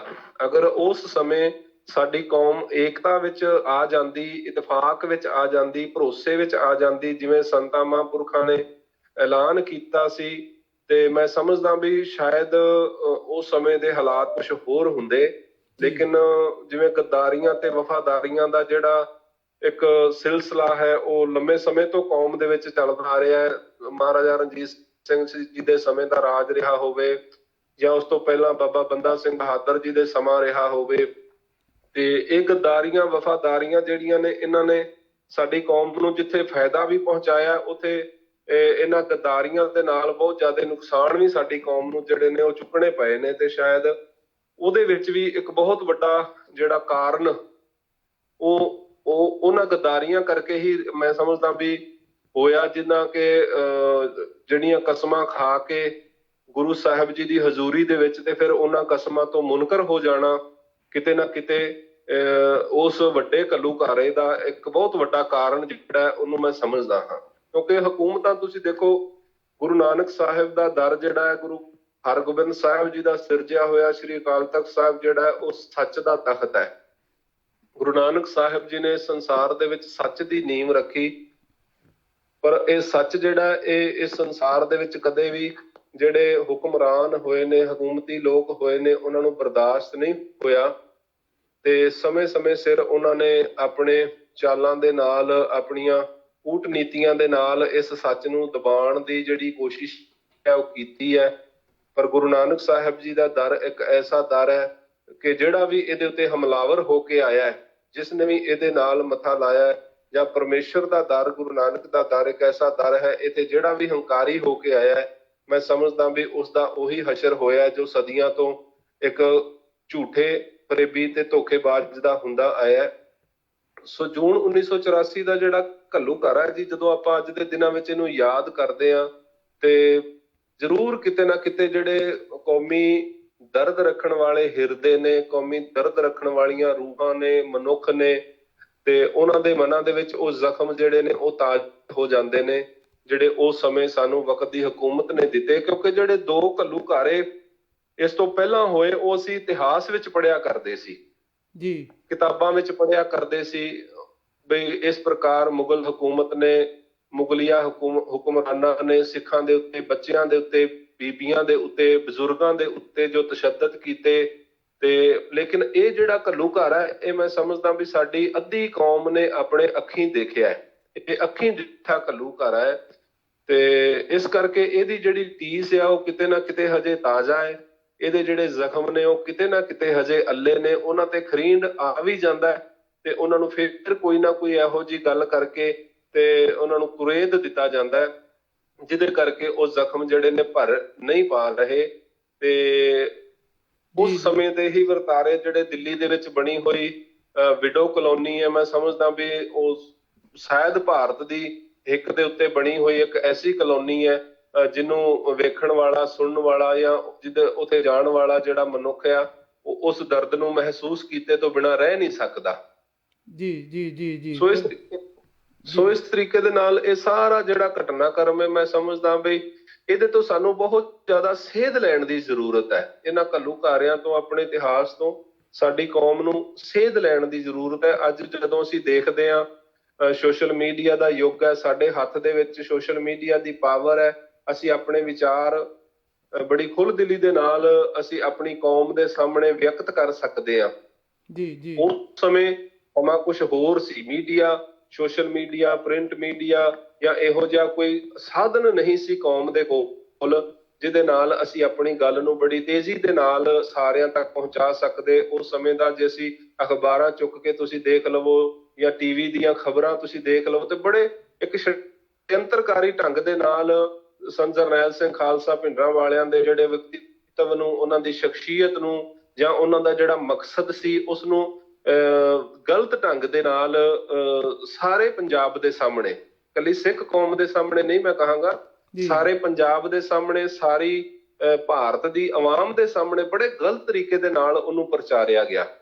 ਜਦੋਂ ਕਿ ਜਿਹੜਾ ਸੰਤ ਜਰਨੈਲ ਸਿੰਘ ਖਾਲਸਾ ਭਿੰਡਰਾਂਵਾਲਿਆਂ ਦਾ ਮਕਸਦ ਸੀ, ਜਿਹੜਾ ਉਹਨਾਂ ਦਾ ਉਦੇਸ਼ ਸੀ, ਜਿਹੜੀ ਉਹਨਾਂ ਦੀ ਸੋਚ ਸੀ, ਉਹ ਇਕੱਲੀ ਸਿੱਖ ਕੌਮ ਦੇ ਵਾਸਤੇ ਉਸਾਰੂ ਨਹੀਂ ਸੀ, ਇਕੱਲੀ ਸਿੱਖ ਕੌਮ ਦੇ ਵਾਸਤੇ ਉਹ ਲਾਭਦਾਇਕ ਨਹੀਂ ਸੀ। ਉਸ ਹਰ ਇੱਕ ਪੰਜਾਬੀ, ਚਾਹੇ ਪੰਜਾਬ ਦੇ ਵਿੱਚ ਵੱਸਦਾ ਹਰ ਇੱਕ ਬਸ਼ਿੰਦਾ, ਹਰ ਇੱਕ ਮਨੁੱਖ ਹੀ ਨਹੀਂ, ਮੈਂ ਸਮਝਦਾ ਵੀ ਪੰਜਾਬ ਦੇ ਵਿੱਚ ਵੱਸਦਾ ਹੋਇਆ ਹਰ ਇੱਕ ਜੀਵ ਜੰਤੂ, ਚਿੜੀ ਜਨੌਰ ਦੇ ਵਾਸਤੇ ਉਹ ਜਿਹੜੀ ਸੋਚ ਸੀ ਉਹ ਬੜੀ ਸੁਨਹਿਰੀ ਸੋਚ ਸੀ, ਲੇਕਿਨ ਉਹਨੂੰ ਉਸ ਗਹਿਰਾਈ ਤੱਕ ਕਦੇ ਅਸੀਂ ਸਮਝਿਆ ਨਹੀਂ ਹੈ। ਤੁਸੀਂ ਦੇਖੋ, ਅੱਜ ਤੁਸੀਂ ਆਸਟ੍ਰੇਲੀਆ ਦੇ ਵਿੱਚ ਵੱਸਦੇ ਹੋ, ਉੱਥੇ ਸਟੇਟਸ ਨੂੰ ਕਿੰਨੀਆਂ ਪਾਵਰਸ ਨੇ। USA ਦੇ ਵਿੱਚ ਸਟੇਟਸ ਨੂੰ ਕਿੰਨੀਆਂ ਪਾਵਰ ਦਿੱਤੀਆਂ ਗਈਆਂ ਨੇ। UK ਦੇ ਵਿੱਚ ਦੇਖੋ ਸਟੇਟਸ ਕੋਲ ਆਪਣੀਆਂ ਅਲੱਗ-ਅਲੱਗ ਪਾਵਰਸ ਨੇ। ਇਸੇ ਤਰ੍ਹਾਂ UAE ਹੈ, ਜਿੱਥੇ ਜਿੰਨੇ ਵੀ ਦੇਸ਼ ਨੇ ਉਹਨਾਂ ਦੇ ਵਿੱਚ ਸਟੇਟਸ ਦੇ ਕੋਲ ਬਹੁਤ ਸਾਰੀਆਂ ਪਾਵਰਸ ਨੇ। ਇਸੇ ਤਰ੍ਹਾਂ ਭਾਰਤ ਦੇ ਵਿੱਚ ਵੀ ਸਟੇਟਸ ਨੂੰ ਕੁਝ ਪਾਵਰ ਦਿੱਤੀਆਂ ਗਈਆਂ ਨੇ, ਲੇਕਿਨ ਉਹਨਾਂ ਕੁਝ ਪਾਵਰਾਂ ਦੇ ਵਿੱਚੋਂ ਵੀ ਜਿਹੜੀਆਂ ਪਾਵਰਾਂ ਨੇ ਉਹ ਮੈਂ ਸਮਝਦਾ ਵੀ ਪੰਜਾਬ ਦੇ ਕੋਲ ਨਹੀਂ ਹੈਗੀਆਂ। ਪੰਜਾਬ ਦੇ ਨਾਲ ਇੱਕ ਬਿਲਕੁਲ ਹੀ ਇੱਕ ਜਿਵੇਂ ਆਪਾਂ ਕਹਿ ਲਈਏ ਨਾ ਵੀ ਇਹ ਸੁਤੇਲਾ ਪੁੱਤਰ ਹੈ, ਕਿਸੇ ਮਾਂ ਪਿਓ ਦਾ ਸੁਤੇਲਾ ਪੁੱਤਰ ਜਿਹਨੂੰ ਸਮਝਿਆ ਗਿਆ ਹੋਵੇ, ਤੇ ਇਹੋ ਜਿਹਾ ਵਿਵਹਾਰ ਜਿਹੜਾ ਉਹ ਕੀਤਾ ਜਾਂਦਾ ਰਿਹਾ ਹੈ। ਤੇ ਜਿਹਦਾ ਕਾਰਨ ਰਿਹਾ ਵੀ ਉਸ ਸਮੇਂ ਜਿਹੜੀ ਸਿੱਖ ਉਸ ਸਮੇਂ ਦੇ ਜਿਹੜੇ ਆਗੂ ਸੀ, ਬੁੱਧੀਜੀਵੀ ਸੀ, ਸਿੱਖ ਵਰਗ ਸੀ, ਉਹਨਾਂ ਨੇ ਇਸ ਲੋੜ ਨੂੰ ਮਹਿਸੂਸ ਕੀਤਾ ਤੇ ਉਸ ਸਮੇਂ ਜਿਹੜਾ ਕਪੂਰੀ ਦਾ ਮੋਰਚਾ ਲੱਗਾ ਤੇ ਉਸ ਕਪੂਰੀ ਦੇ ਮੋਰਚੇ ਦੇ ਨਾਲ ਫਿਰ ਜਦੋਂ ਸੰਤ ਜਰਨੈਲ ਸਿੰਘ ਭਿੰਡਰਾਂਵਾਲਿਆਂ ਦੇ ਵਿੱਚ ਸ਼ਮੂਲੀਅਤ ਹੁੰਦੀ ਹੈ, ਕਿਉਂਕਿ 78 ਦੇ ਵਿੱਚ ਨਕਲੀ ਨਿਰੰਕਾਰੀ ਦੇ ਵੱਲੋਂ ਵਿਸਾਖੀ ਦੇ ਮੌਕੇ ਜਿਹੜੇ 13 ਸਿੰਘ ਗੋਲੀਆਂ ਦੇ ਨਾਲ ਸ਼ਹੀਦ ਕੀਤੇ ਗਏ, ਤੇ ਉਸ ਸਮੇਂ ਜਿਹੜਾ ਸਰਕਾਰ ਨੂੰ ਆਪਣਾ ਰੋਲ ਅਦਾ ਕਰਨਾ ਚਾਹੀਦਾ ਸੀ ਸਿੱਖ ਕੌਮ ਦੇ ਪ੍ਰਤੀ, ਸਿੱਖ ਹਿਰਦਿਆਂ ਦੇ ਪ੍ਰਤੀ, ਉਹ ਮੈਂ ਕਹਿੰਦਾ ਵੀ ਨਕਾਰਾਤਮਕ ਸੀ। ਉਹਦੇ ਵਿੱਚ ਬਿਲਕੁਲ ਹੀ ਇਗਨੋਰ ਕੀਤਾ ਗਿਆ ਸਿੱਖ ਕੌਮ ਦੀਆਂ ਭਾਵਨਾਵਾਂ ਨੂੰ। ਤੇ ਉਹ ਕਪੂਰੀ ਦੇ ਮੋਰਚੇ ਦੇ ਨਾਲ ਨਾਲ ਫਿਰ ਧਰਮ ਯੁੱਧ ਮੋਰਚੇ ਦੀ ਪ੍ਰਾਰੰਭਤਾ ਹੁੰਦੀ ਹੈ। ਤੇ ਉਸ ਧਰਮ ਯੁੱਧ ਮੋਰਚੇ ਦੇ ਵਿੱਚ ਜਿਹੜਾ ਦਸਤਾਵੇਜ਼ ਰੱਖਿਆ ਜਾਂਦਾ ਹੈ, ਜਿਹਨੂੰ ਅਸੀਂ ਅੱਜ ਵੀ ਅਨੰਦਪੁਰ ਸਾਹਿਬ ਦਾ ਮਤਾ ਦੇ ਨਾਮ ਦੇ ਨਾਲ ਜਾਣਦੇ ਆ। ਤੇ ਕੋਈ ਵੀ ਇੰਟਰਨੈਟ ਦੇ ਉੱਤੇ ਤੁਸੀਂ ਅਨੰਦਪੁਰ ਸਾਹਿਬ ਜੀ ਦਾ ਮਤਾ, ਕੋਈ ਵੀ ਮਨੁੱਖ ਜਿਹੜਾ ਪੰਜਾਬ ਦਾ ਵਾਸੀ ਹੈ, ਭਾਰਤ ਵਾਸੀ ਹੈ ਜਾਂ ਵਿਦੇਸ਼ਾਂ ਵਿੱਚ ਵੱਸਦਾ, ਉਸ ਅਨੰਦਪੁਰ ਦੇ ਮਤੇ ਨੂੰ ਉਹ ਪੜ੍ਹ ਸਕਦਾ ਹੈ। ਤੇ ਜਦੋਂ ਤੁਸੀਂ ਉਸ ਅਨੰਦਪੁਰ ਸਾਹਿਬ ਦੇ ਮਤੇ ਨੂੰ ਤੁਸੀਂ ਪੜ੍ਹੋਗੇ ਨਾ, ਜਾਂ ਕੋਈ ਵੀ ਮਨੁੱਖ ਪੜ੍ਹਦਾ, ਤੇ ਪਤਾ ਲੱਗ ਜਾਂਦਾ ਵੀ ਕਿੰਨੀ ਨੀਵੀਂ ਤੇ ਕਿੰਨੀ ਖਤਰਨਾਕ ਸੋਚ ਸਿੱਖ ਕੌਮ ਦੇ ਪ੍ਰਤੀ ਹੁਕਮਰਾਨ ਦੀ ਰਹੀ ਹੋਵੇਗੀ। ਵੀ ਉਹ ਸ਼ਰਤਾਂ ਜਿਹੜੀਆਂ ਸਿਰਫ ਮੈਂ ਸਮਝਦਾ ਵੀ ਪੰਜਾਬ ਵਾਸਤੇ ਨਹੀਂ, ਬਿਹਾਰ, ਯੂਪੀ ਤੇ ਹੋਰ ਜਿੰਨੀਆਂ ਵੀ ਸਟੇਟਾਂ ਨੇ, ਉਹਨਾਂ ਸਾਰਿਆਂ ਦੇ ਉੱਤੇ ਉਹਦਾ ਇਫੈਕਟ ਬੜਾ ਸੋਹਣਾ ਹੋਣਾ ਸੀ। ਕਿਉਂਕਿ ਜਿੰਨਾ ਹੱਕਾਂ ਦੀ ਗੱਲ ਸਟੇਟਸ ਵਾਸਤੇ ਸੈਂਟਰ ਤੋਂ ਸੰਤ ਜਰਨੈਲ ਸਿੰਘ ਖਾਲਸਾ ਭਿੰਡਰਾਂਵਾਲੇ ਜਾਂ ਉਸ ਸਮੇਂ ਉਹਨਾਂ ਦੀ ਜਿਹੜੀ ਸਾਰੀ ਟੀਮ ਸੀ ਉਹ ਕਰ ਰਹੀ ਸੀ, ਉਹ ਇਕੱਲੇ ਪੰਜਾਬ ਦੇ ਹਿੱਤਾਂ ਵਾਸਤੇ ਚੰਗੀ ਨਹੀਂ ਸੀ, ਸਾਰੇ ਭਾਰਤ ਦੇ ਵਾਸਤੇ ਹੀ ਬੜੀ ਚੰਗੀ ਉਹ ਜਿਹੜੀ ਸੋਚ ਸੀ। ਲੇਕਿਨ ਉਸ ਸਮੇਂ ਮੀਡੀਆ ਨਾ ਹੋਣ ਕਰਕੇ, ਪ੍ਰਿੰਟ ਮੀਡੀਆ ਨਾ ਹੋਣ ਕਰਕੇ, ਤੇ ਇੰਦਰਾ ਗਾਂਧੀ ਕਿਉਂਕਿ ਉਸ ਸਮੇਂ ਬੜੀ ਡਿਕਟੇਟਰ ਇੱਕ ਸ਼ਾਸਕ ਰਹੀ ਹੈ, ਉਹਦਾ ਜੀਵਨ ਜਦੋਂ ਤੁਸੀਂ ਪੜ੍ਹੋ ਤੇ ਅਸੀਂ ਬੜੀ ਆਸਾਨੀ ਦੇ ਨਾਲ ਸਮਝ ਸਕਦੇ ਹਾਂ ਵੀ ਉਹਦੀ ਜਿਹੜੀ ਸੋਚ ਸੀ, ਜਿਹੜੀ ਉਹਦੀ ਵਿਚਾਰਧਾਰਾ ਸੀ, ਉਹ ਕਿੰਨੀ ਖਤਰਨਾਕ ਸੀ। ਉਹਦਾ ਜਦੋਂ ਅਸੀਂ ਜੀਵਨ ਦੇਖਦੇ ਹਾਂ ਤੇ ਕਿਤੇ ਨਾ ਕਿਤੇ ਉਹਦੀ ਸੋਚ ਮਤਲਬ ਇੰਨੀ ਡਿਕਟੇਟਰ ਸੀ। ਤੁਸੀਂ ਇੱਕ ਪਾਸੇ ਔਰੰਗਜ਼ੇਬ ਨੂੰ ਰੱਖ ਲਵੋ, ਇੱਕ ਪਾਸੇ ਇੰਦਰਾ ਗਾਂਧੀ ਨੂੰ ਰੱਖ ਲਵੋ, ਤੇ ਤੁਹਾਨੂੰ ਇਸ ਤਰ੍ਹਾਂ ਹੀ ਨਜ਼ਰ ਆਵੇਗਾ ਵੀ ਇਹ ਦੋਵੇਂ ਕਰੈਕਟਰ ਕਿਤੇ ਨਾ ਕਿਤੇ ਸੇਮ ਨੇ। ਆਪਣੇ ਪਤੀ ਨੂੰ ਪਿੱਛੇ ਹਟਾ ਦੇਣਾ ਆਪਣੇ ਪੁੱਤਰ ਦਾ, ਉਸਨੇ ਉਹਦੇ ਤੇ ਕਤਲ ਦਾ ਇਲਜ਼ਾਮ ਲੱਗਦਾ ਹੈ। ਸੋ ਇਸ ਪ੍ਰਕਾਰ ਉਹ ਆਪਣੀ ਕੁਰਸੀ ਨੂੰ ਬਚਾਉਣ ਦੇ ਵਾਸਤੇ ਕਿਸੇ ਵੀ ਹੱਦ ਤੱਕ ਜਾ ਸਕਦੀ ਸੀ।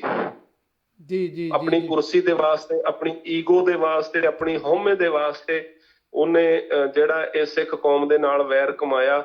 ਮੈਂ ਸਮਝਦਾ ਵੀ ਉਸ ਦਿਨ ਤੋਂ ਬਾਅਦ ਨਾ ਤੇ ਕਦੀ ਉਹਨੇ ਸੁੱਖ ਵੇਖਿਆ ਤੇ ਨਾ ਹੀ ਉਹਦੇ ਖਾਨਦਾਨ ਨੂੰ ਸੁੱਖ ਮਿਲਿਆ। ਇੱਕ ਕਿਸਮ ਦਾ ਉਹ ਪਾਰਟੀਆਂ, ਉਹ ਜਿਹੜੇ ਉਹਨਾਂ ਦਾ ਖਾਨਦਾਨ ਹੈ, ਮੈਂ ਸਮਝਦਾ ਵੀ ਅੱਜ ਹਾਸ਼ੀਏ ਤੇ ਪਿਆ ਹੋਇਆ ਹੈ।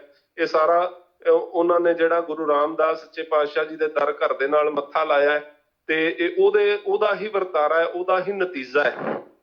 ਕਿਉਂਕਿ ਗੁਰੂ ਸਾਹਿਬ ਜੀ ਦੀ ਤਾਕਤ, ਪਰਮੇਸ਼ਵਰ ਦੀ ਤਾਕਤ, ਗੁਰੂ ਨਾਨਕ ਸਾਹਿਬ ਜੀ ਦੀ ਤਾਕਤ ਉਸ ਪਵਿੱਤਰ ਸਥਾਨ ਤੇ ਸਾਖਿਆਤ ਵਰਤਦੀ ਹੈ। ਤੇ ਸਿੱਖ ਕੌਮ ਨੇ ਹੀ ਨਹੀਂ, ਸਾਰੇ ਵਿਸ਼ਵ ਨੇ ਇਸ ਦਾ ਨਜ਼ਾਰਾ ਜਿਹੜਾ ਉਹ ਬੜੇ ਇਤਿਹਾਸ ਦੇ ਵਿੱਚ ਵੀ ਦੇਖਿਆ, ਵਰਤਮਾਨ ਦੇ ਵਿੱਚ ਵੀ ਅਸੀਂ ਦੇਖਦੇ ਹਾਂ।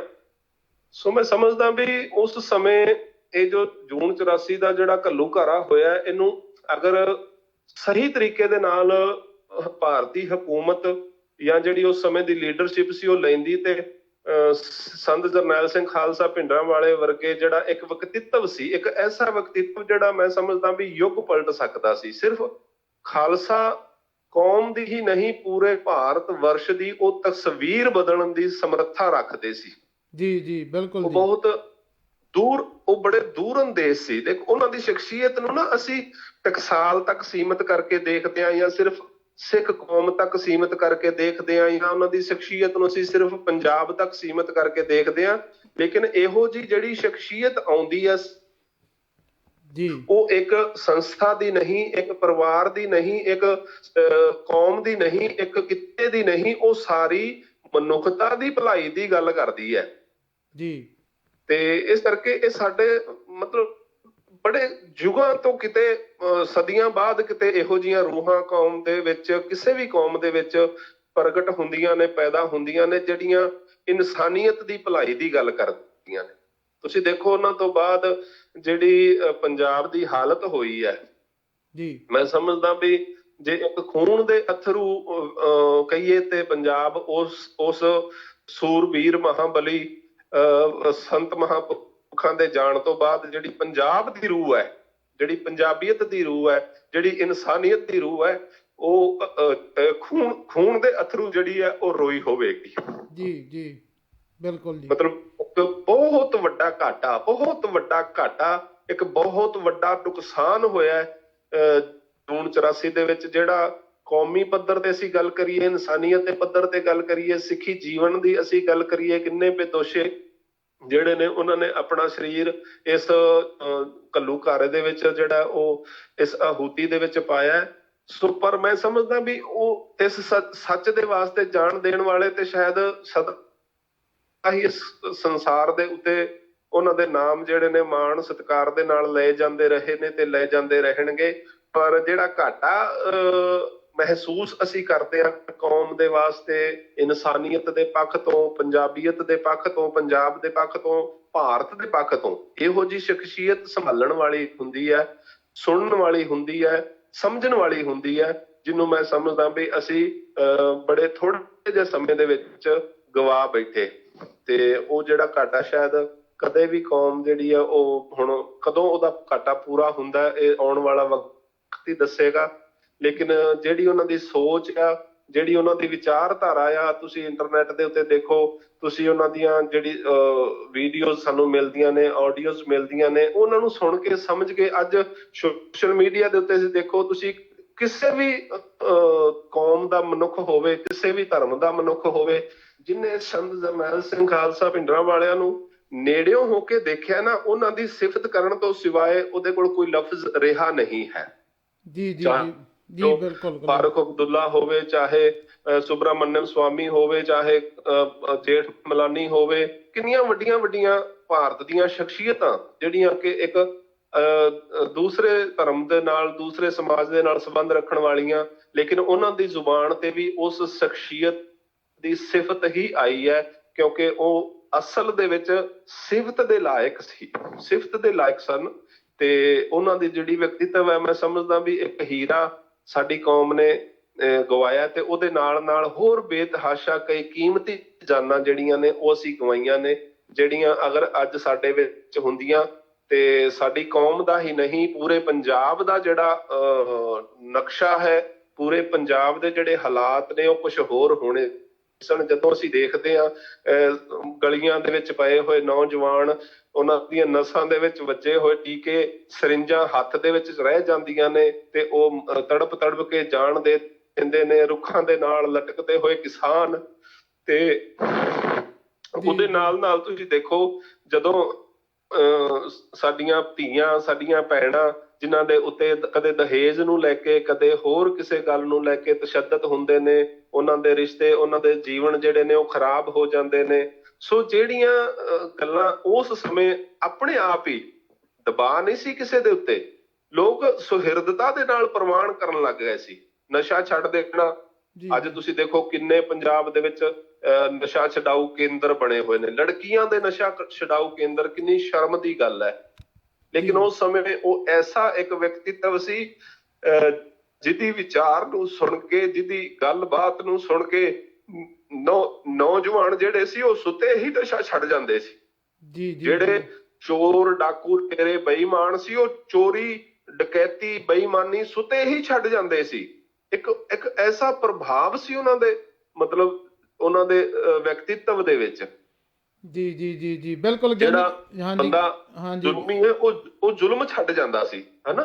ਮਤਲਬ ਇੱਕ ਐਸੀ, ਵੇਖੋ ਜਦੋਂ ਅੱਜ ਤੁਸੀਂ ਦੇਖੋ, ਮੈਂ ਕਈ ਐਸੇ ਸਾਡੇ ਹਿੰਦੂ ਵੀਰ ਨੇ ਜਿਹੜੇ ਉਹਨਾਂ ਦੇ ਗੁਣਗਾਨ ਕਰਦੇ ਨੇ ਤੇ ਉਹਨਾਂ ਨੂੰ ਯਾਦ ਕਰਕੇ ਉਹ ਮਤਲਬ ਇੱਕ ਮਹਿਸੂਸ ਕਰਦੇ ਨੇ ਵੀ ਜੇ ਸੰਤ ਜਰਨੈਲ ਸਿੰਘ ਭਿੰਡਰਾਂਵਾਲੇ ਵਰਗੀ ਸ਼ਖਸੀਅਤ ਕਿਤੇ ਪੰਜਾਬ ਵਿੱਚ ਹੁੰਦੀ, ਕਿਤੇ ਭਾਰਤ ਵਿੱਚ ਹੁੰਦੀ, ਤੇ ਮੈਂ ਸਮਝਦਾ ਵੀ ਅੱਜ ਇਨਸਾਨੀਅਤ ਦਾ ਜਿਹੜਾ ਦਿੱਖ ਸੀ, ਪੰਜਾਬ ਦੀ ਜਿਹੜੀ ਦਿੱਖ ਸੀ, ਉਹ ਕੁਝ ਹੋਰ ਹੋਣੀ ਸੀ। ਇਹ ਸਾਡਾ, ਅਸੀਂ ਕਿਸ ਪੱਖ ਤੋਂ ਸਮਝਣ ਦਾ ਯਤਨ ਕਰੀਏ, ਕਿਸੇ ਵੀ ਪੱਖ ਤੋਂ ਤੁਸੀਂ ਦੇਖੋ ਤੇ ਸੰਤ ਜਰਨੈਲ ਸਿੰਘ ਖਾਲਸਾ ਭਿੰਡਰਾਂਵਾਲੇ ਇੱਕ ਬਹੁਤ ਵੱਡੀ, ਉੱਚੀ ਸੁੱਚੀ ਤੇ ਇੱਕ ਦੂਰਅੰਦੇਸ਼ ਲੀਡਰ ਅਸੀਂ ਕਹਿ ਸਕਦੇ ਹਾਂ, ਆਗੂ ਅਸੀਂ ਉਹਨਾਂ ਨੂੰ ਕਹਿ ਸਕਦੇ ਹਾਂ, ਜਿਨ੍ਹਾਂ ਨੂੰ ਅਸੀਂ ਥੋੜੇ ਸਮੇਂ ਦੇ ਵਿੱਚ ਹੀ ਗਵਾ ਲਿਆ, ਜਿਨ੍ਹਾਂ ਨੂੰ ਅਸੀਂ ਸਿਰਫ ਆਪਣੀ ਉਹ ਜਿਹੜੀ ਸਾਡੀ ਇੱਕ ਸੰਕੀਰਣ ਸੋਚ ਜਾਂ ਸਾਡਾ ਸਵਾਰਥ ਕਹਿ ਲਓ, ਉਹਨਾਂ ਲੋਕਾਂ ਦਾ ਜਿਨ੍ਹਾਂ ਨੇ ਖਸਮਾਂ ਖਾ ਕੇ ਮੁਕਰ ਗਏ ਤੇ ਜਿਹਦੇ ਕਰਕੇ ਸਾਨੂੰ ਇਹ ਘਾਟਾ ਹੋਇਆ।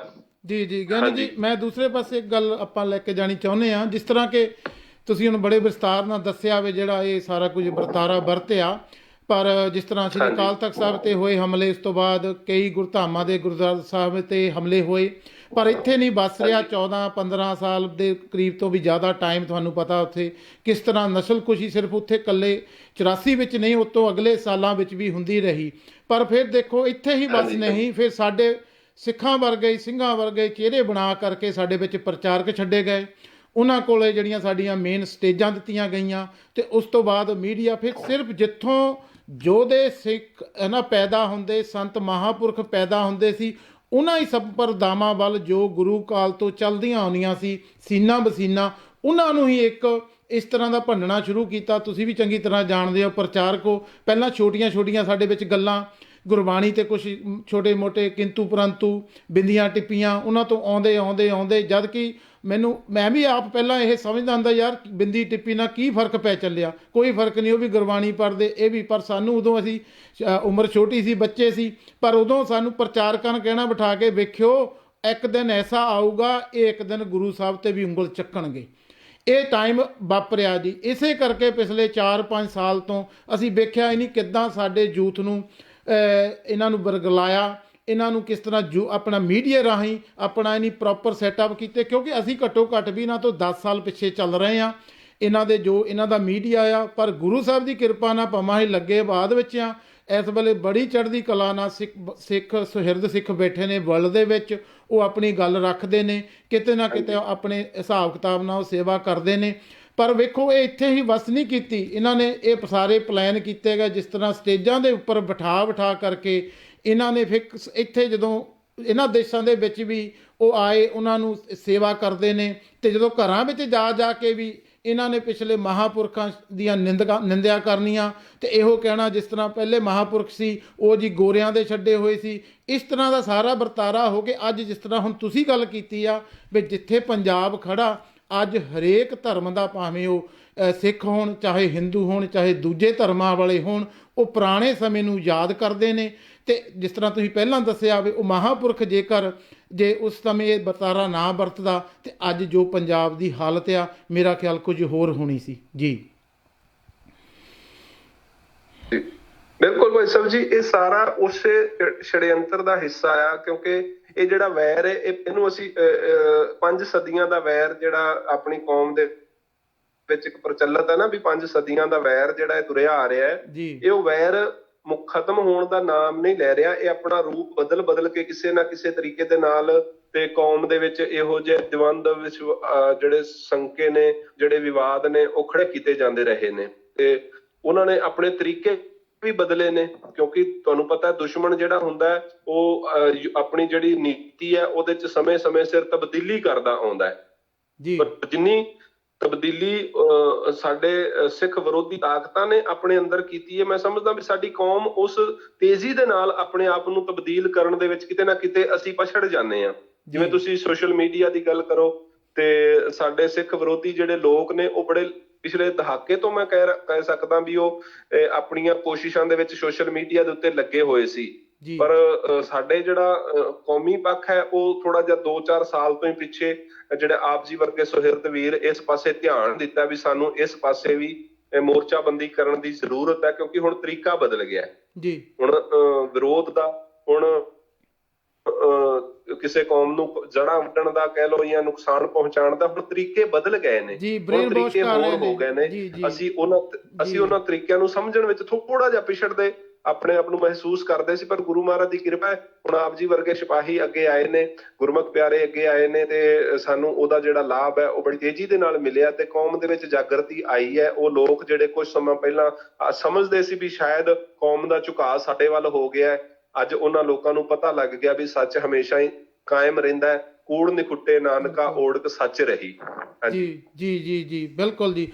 ਤੇ ਗਿਆਨੀ ਜੀ ਮੈਂ ਅੱਜ ਇੱਥੇ ਹੀ ਆਪ ਜੀ ਦਾ, ਜਿਸ ਤਰ੍ਹਾਂ ਮੈਂ ਅਗਲੀਆਂ ਵੀ 2 ਕਾਲਾਂ ਲੈਣੀਆਂ ਹਨ, ਮੈਂ ਸੋਚਦਾ ਵੀ ਆਪਾਂ ਪ੍ਰੋਗਰਾਮ, ਕਿਉਂਕਿ ਅੱਗੇ ਹਜੇ 2-3 ਦਿਨ 4 ਦਿਨ ਪ੍ਰੋਗਰਾਮ ਇਸ ਤਰ੍ਹਾਂ ਹੀ ਲੜੀਵਾਰ ਚੱਲਣਾ, ਤੇ ਮੈਂ ਆਪ ਜੀਆਂ ਨੂੰ ਬੇਨਤੀ ਕਰਦਾ ਵੀ ਆਉਣ ਵਾਲੇ ਦਿਨਾਂ ਦੇ ਵਿੱਚ ਵੀ ਜਿਸ ਤਰ੍ਹਾਂ 3 ਤਰੀਕ ਦਾ 4 ਤਰੀਕ ਦਾ ਜਿਹੜਾ ਜੋ ਵੀ ਉੱਥੇ ਵਰਤਾਰਾ ਵਰਤਿਆ, ਉਹਨਾਂ ਦੇ ਵਿੱਚੋਂ ਆਪਾਂ ਜੋ ਵੀ ਆਪਾਂ ਇਸ ਮਾਧਿਅਮ ਦੇ ਰਾਹੀਂ ਆਪਾਂ ਗੱਲਬਾਤ ਕਰ ਸਕਦੇ ਹਾਂ, ਇਹ ਮੀਡੀਆ ਦੇ ਰਾਹੀਂ, ਤੇ ਜ਼ਰੂਰ ਤੁਸੀਂ ਜੇ ਬੇਨਤੀ ਆਪਣੀ ਇਸ ਨੂੰ ਪ੍ਰਵਾਨ ਕਰਿਓ। ਕੱਲ੍ਹ ਵੀ ਉਸ ਤੋਂ ਅਗਲੇ ਦਿਨਾਂ ਵਿੱਚ ਵੀ ਤੁਸੀਂ 10 ਜਾਂ 15 ਮਿੰਟ ਜੋ ਵੀ ਆਪਾਂ 3 ਜਾਂ 4 ਤਰੀਕ ਦੇ ਜਿਸ ਤਰ੍ਹਾਂ ਅੱਗੇ ਵਰਤਾਰੇ ਵਰਤਦੇ ਨੇ, ਆਪਾਂ ਕੋਸ਼ਿਸ਼ ਕਰਾਂਗੇ ਵੀ ਜੋ, ਕਿਉਂਕਿ ਪਿਛਲੇ ਦਿਨਾਂ ਦੇ ਵਿੱਚ ਜਾਂ ਪਿਛਲੇ ਸਾਲਾਂ ਦੇ ਵਿੱਚ ਇਹ ਚੀਜ਼ ਨੂੰ, ਇਹ ਜਿਵੇਂ ਕਿ ਹੁਣ ਤੁਸੀਂ ਪਹਿਲਾਂ ਵੀ ਦੱਸਿਆ, ਇਸ ਤਰ੍ਹਾਂ ਡਟ ਕੇ ਜੋ ਉੱਥੇ ਦੀ ਅਸਲੀਅਤ ਸੀ ਅਸੀਂ ਸਾਡੇ ਯੂਥ ਦੇ ਸਾਹਮਣੇ ਨਹੀਂ ਲਿਆ ਸਕੇ, ਤੇ ਪਰ ਆਪਾਂ ਕੋਸ਼ਿਸ਼ ਕਰਾਂਗੇ ਜੀ ਆਉਣ ਵਾਲਿਆਂ ਦਿਨਾਂ ਦੇ ਵਿੱਚ। ਤੇ ਲਾਸਟ ਦੇ ਵਿੱਚ ਮੈਂ ਕੁਝ ਪੁੱਛਣ ਤੋਂ ਰਹਿ ਗਿਆ ਹੋਵਾਂਗਾ, ਤੁਸੀਂ ਜ਼ਰੂਰ ਤੁਸੀਂ ਉਹ ਕਹਿ ਸਕਦੇ ਹੋ ਜੀ। ਬਹੁਤ ਬਹੁਤ ਧੰਨਵਾਦ ਭਾਈ ਸਾਹਿਬ ਜੀ। ਜਦੋਂ ਵੀ ਆਪ ਜੀ ਦਾਸ ਨੂੰ ਯਾਦ ਕਰੋਗੇ ਤੇ ਮੈਂ ਜ਼ਰੂਰ ਆਪਣੇ ਕੌਮੀ ਫਰਜ਼ ਨਿਭਾਉਂਦਾ ਹੋਇਆ, ਆਪਣੇ ਪ੍ਰਚਾਰਕ ਹੋਣ ਦਾ ਫਰਜ਼ ਨਿਭਾਉਂਦਾ ਹੋਇਆ ਆਪ ਜੀ ਦਾ ਸਹਿਯੋਗ ਕਰਨ ਦੀ ਇੱਛਾ ਰੱਖਦਾ ਜੀ। ਸੋ ਮੈਂ ਅਖੀਰ ਦੇ ਵਿੱਚ ਇਹੀ ਕਹਾਂਗਾ ਵੀ ਸਾਡੀ ਕੌਮ ਨੂੰ ਇਹਨਾਂ ਸਮਿਆਂ ਦੌਰਾਨ ਜਿਹੜਾ ਆਪਣਾ ਇਤਿਹਾਸ ਹੈ, ਜਿਹੜਾ ਸੱਚ ਹੈ, ਉਹਨੂੰ ਸਮਝਣ ਦੀ, ਵਿਚਾਰਨ ਦੀ ਲੋੜ ਹੈ। ਸਮਾਂ ਬੜੀ ਤੇਜ਼ੀ ਦੇ ਨਾਲ ਗੁਜ਼ਰਦਾ ਜਾ ਰਿਹਾ, ਸਾਨੂੰ ਸਮੇਂ ਦੇ ਹਾਣੀ ਹੋ ਕੇ ਚੱਲਣਾ ਚਾਹੀਦਾ ਹੈ। ਸੋ ਆਪ ਜੀ ਦਾ ਬਹੁਤ ਬਹੁਤ ਧੰਨਵਾਦ। ਵਾਹਿਗੁਰੂ ਜੀ ਕਾ ਖਾਲਸਾ, ਵਾਹਿਗੁਰੂ ਜੀ ਕੀ ਫਤਿਹ। ਹਾਂਜੀ, ਇੱਕ ਸਨ ਗਿਆਨੀ ਤੇਜਪਾਲ ਸਿੰਘ ਜੀ ਇੰਡੀਆ ਤੋਂ ਜੀ। ਮੈਂ ਅਗਲੀ ਕਾਲ ਗਿਆਨੀ ਸੁਰਜੀਤ ਸਿੰਘ ਜੀ ਹੋਣਾ ਦੀ ਲੈ ਰਿਹਾ ਜੀ, ਤੇ ਉਸ ਤੋਂ ਬਾਅਦ ਆਪਾਂ ਫਿਰ ਭਾਈ ਸਤਵਿੰਦਰ ਸਿੰਘ ਹੋਣਾ ਦੀ ਜੀ। ਤੇ ਆਉਣ ਵਾਲੇ ਦਿਨਾਂ ਦੇ ਵਿੱਚ ਵੀ ਆਪਾਂ ਇਸੇ ਤਰ੍ਹਾਂ ਇਹ ਲੜੀ ਨੂੰ ਅੱਗੇ ਲੈ ਕੇ ਚੱਲਾਂਗੇ ਜੀ। ਹਾਂਜੀ ਗਿਆਨੀ ਜੀ, ਵਾਹਿਗੁਰੂ ਜੀ ਕਾ ਖਾਲਸਾ, ਵਾਹਿਗੁਰੂ ਜੀ ਕੀ ਫਤਿਹ।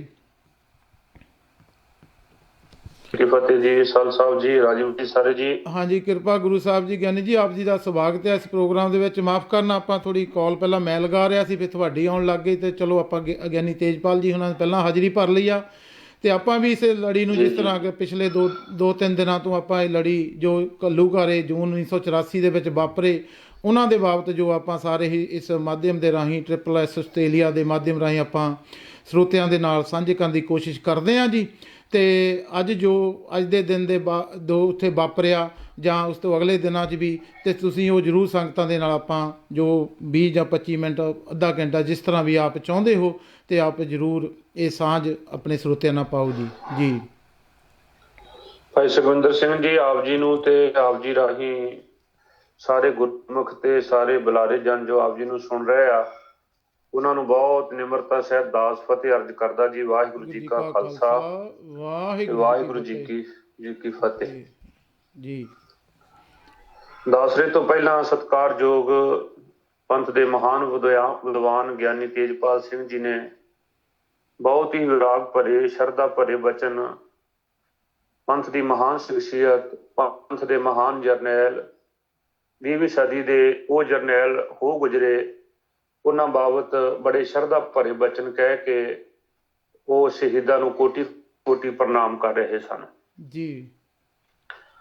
ਤੇ ਆਪਾਂ ਜਿਹੜਾ ਕੱਲ ਪਰਸੋਂ ਤੋਂ ਜਿਹੜਾ ਆਪਾਂ ਕੀਤਾ ਹੋਇਆ ਵਾ ਜੀ, ਕਿ ਆਖਰ ਕੀ ਕਾਰਨ ਹੋਏ ਕਿ ਸਰਬੱਤ ਦਾ ਭਲਾ ਮੰਗਣ ਵਾਲੀ ਕੌਮ, ਸਾਰਿਆਂ ਨੂੰ ਭੋਜਨ ਛਕਾਉਣ ਵਾਲੀ ਕੌਮ, ਕਿਸੇ ਦਾ ਵੀ ਭੁੱਖ ਬਰਦਾਸ਼ਤ ਨਾ ਕਰਨ ਵਾਲੀ ਕੌਮ, ਜਿਹਦਾ ਅੰਮ੍ਰਿਤ ਵੇਲਾ ਵੀ ਅੰਮ੍ਰਿਤਮਈ ਬਾਣੀ ਤੋਂ ਸ਼ੁਰੂ ਹੁੰਦਾ ਹੋਵੇ, ਜਿਹਦਾ ਸੋਦਰ ਸੀ ਵੀ ਸੋਦਰ ਆਰਤੀ ਗਾ ਵੀ ਅੰਮ੍ਰਿਤ ਵੇਲੇ ਜਾਪੋ ਚਾਰਾ, ਜਿਹਦੇ ਮਹਾਵਾਕਾਂ ਨਾਲ ਸ਼ੁਰੂ ਹੁੰਦਾ ਹੋਵੇ, ਆਖਰ ਉਹ ਕੌਮ ਇਸ ਰਾਹ ਉੱਪਰ ਕਿਉਂ ਗਈ? ਉਸ ਕੀ ਕਾਰਨ ਸਨ? ਕੋਈ ਐਸੀ ਵਧੀਕੀਆਂ ਉਹਨਾਂ ਨਾਲ ਹੋਈਆਂ ਹੋਣਗੀਆਂ ਤਾਂ ਉਹ ਇਹਨਾਂ ਕਾਰਨਾਂ ਵੱਲ ਇਸ ਪਾਸੇ ਨੂੰ ਚੱਲ ਪਏ ਜੀ।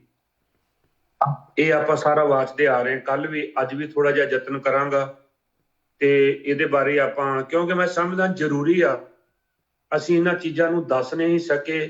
ਜਿਵੇਂ ਤੁਸੀਂ ਕਹਿ ਰਹੇ ਸੀਗੇ ਵੀ ਜੂਸ ਤੱਕ ਇਹ ਚੀਜ਼ਾਂ ਪਹੁੰਚੀਆਂ ਨਹੀਂ ਕਿ ਕਿੰਨੀਆਂ ਕੁ ਵਧੀਕੀਆਂ ਆ ਜਿਹੜੀਆਂ ਉਹ ਖਾਲਸਾ ਪੰਥ ਨਾਲ, ਪੰਜਾਬ ਨਾਲ ਜਿਹੜੀਆਂ ਹੋ ਰਹੀਆਂ ਸੀ, ਤੇ ਉਹਨਾਂ ਵਧੀਕੀਆਂ ਨੂੰ ਨਾ ਬਰਦਾਸ਼ਤ ਕਰਦੇ ਹੋਏ ਸੰਤ ਬਾਬਾ ਜਰਨੈਲ ਸਿੰਘ ਖਾਲਸਾ ਜੀ ਨੇ ਜਿਹੜਾ ਉਹ ਮੋਰਚਾ ਸ੍ਰੀ ਅਕਾਲ ਤਖਤ ਸਾਹਿਬ ਜੀ ਤੇ ਆ ਕੇ ਲਾਇਆ ਸੀ ਜੀ ਜੀ। ਉਹ ਜਿੱਥੇ ਆਪਾਂ ਕੱਲ ਬੇਨਤੀ ਕਰ ਰਹੇ ਸਾਂ ਕਿ ਚੰਦੂ ਕਲਾ ਤੋਂ ਬਾਅਦ ਔਰ ਜਿਹੜੀਆਂ ਪਿਛਲੀਆਂ ਸਾਰੀਆਂ ਗੱਲਾਂ, ਇਹਨਾਂ ਦੇ ਕੀਤੇ ਹੋਏ ਵਾਅਦੇ ਕਿਵੇਂ ਮੁੱਕਰੇ ਜੀ, ਇਹਦੇ ਨਾਲ ਦੇਸ਼ ਦੀ ਆਜ਼ਾਦੀ ਹੋਈ ਤੇ ਆਜ਼ਾਦੀ ਤੋਂ ਬਾਅਦ ਸਾਨੂੰ ਤੋਹਫਾ ਕੀ ਮਿਲਿਆ? ਇਹ ਸਾਨੂੰ ਤੋਹਫਾ ਮਿਲਿਆ ਕਿ ਜਰੈਮ ਪੇਸ਼ਾ ਕੌਮ ਇਹਨੂੰ ਕੁਚਲ ਦੇਣਾ ਚਾਹੀਦਾ ਹੈ ਜੀ, ਔਰ ਸਾਡੇ ਜਿਹੜੇ ਗੁਰਧਾਮ ਸਾਡੇ ਨਾਲੋਂ ਟੁੱਟ ਗਏ। ਇਹਦੇ ਨਾਲ ਹੀ ਕਸ਼ਮੀਰ ਵਰਗੇ ਦੇਸ਼ਾਂ ਵਿੱਚ ਇੱਕ 307 ਧਾਰਾ ਬਣੀ ਜੀ। ਉਹਨਾਂ ਨੇ ਆਪਣਾ ਸੂਬਾ ਬਣਾਉਂਦਿਆਂ ਹੋਇਆਂ ਅਸੀਂ ਕਿੰਨੇ ਅਵੇਸ਼ਲੇ ਰਹੇ, ਕਿੰਨੇ ਬੇਸਮਝ ਰਹੇ ਸਾਡੇ ਲੀਡਰ।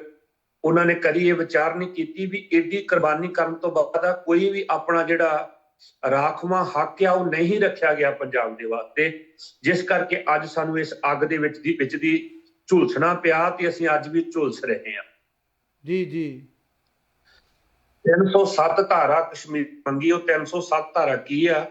ਇਹਨਾਂ ਦਾ ਪਿਛਲੇ ਦਿਨਾਂ 'ਚ ਬੜਾ ਰੌਲਾ ਪਿਆ, ਬਲਕਿ ਬੜਾ ਲੰਬੇ ਸਮੇਂ ਤੋਂ ਇਹ ਰੌਲਾ ਚੱਲਦਾ ਆ ਰਿਹਾ।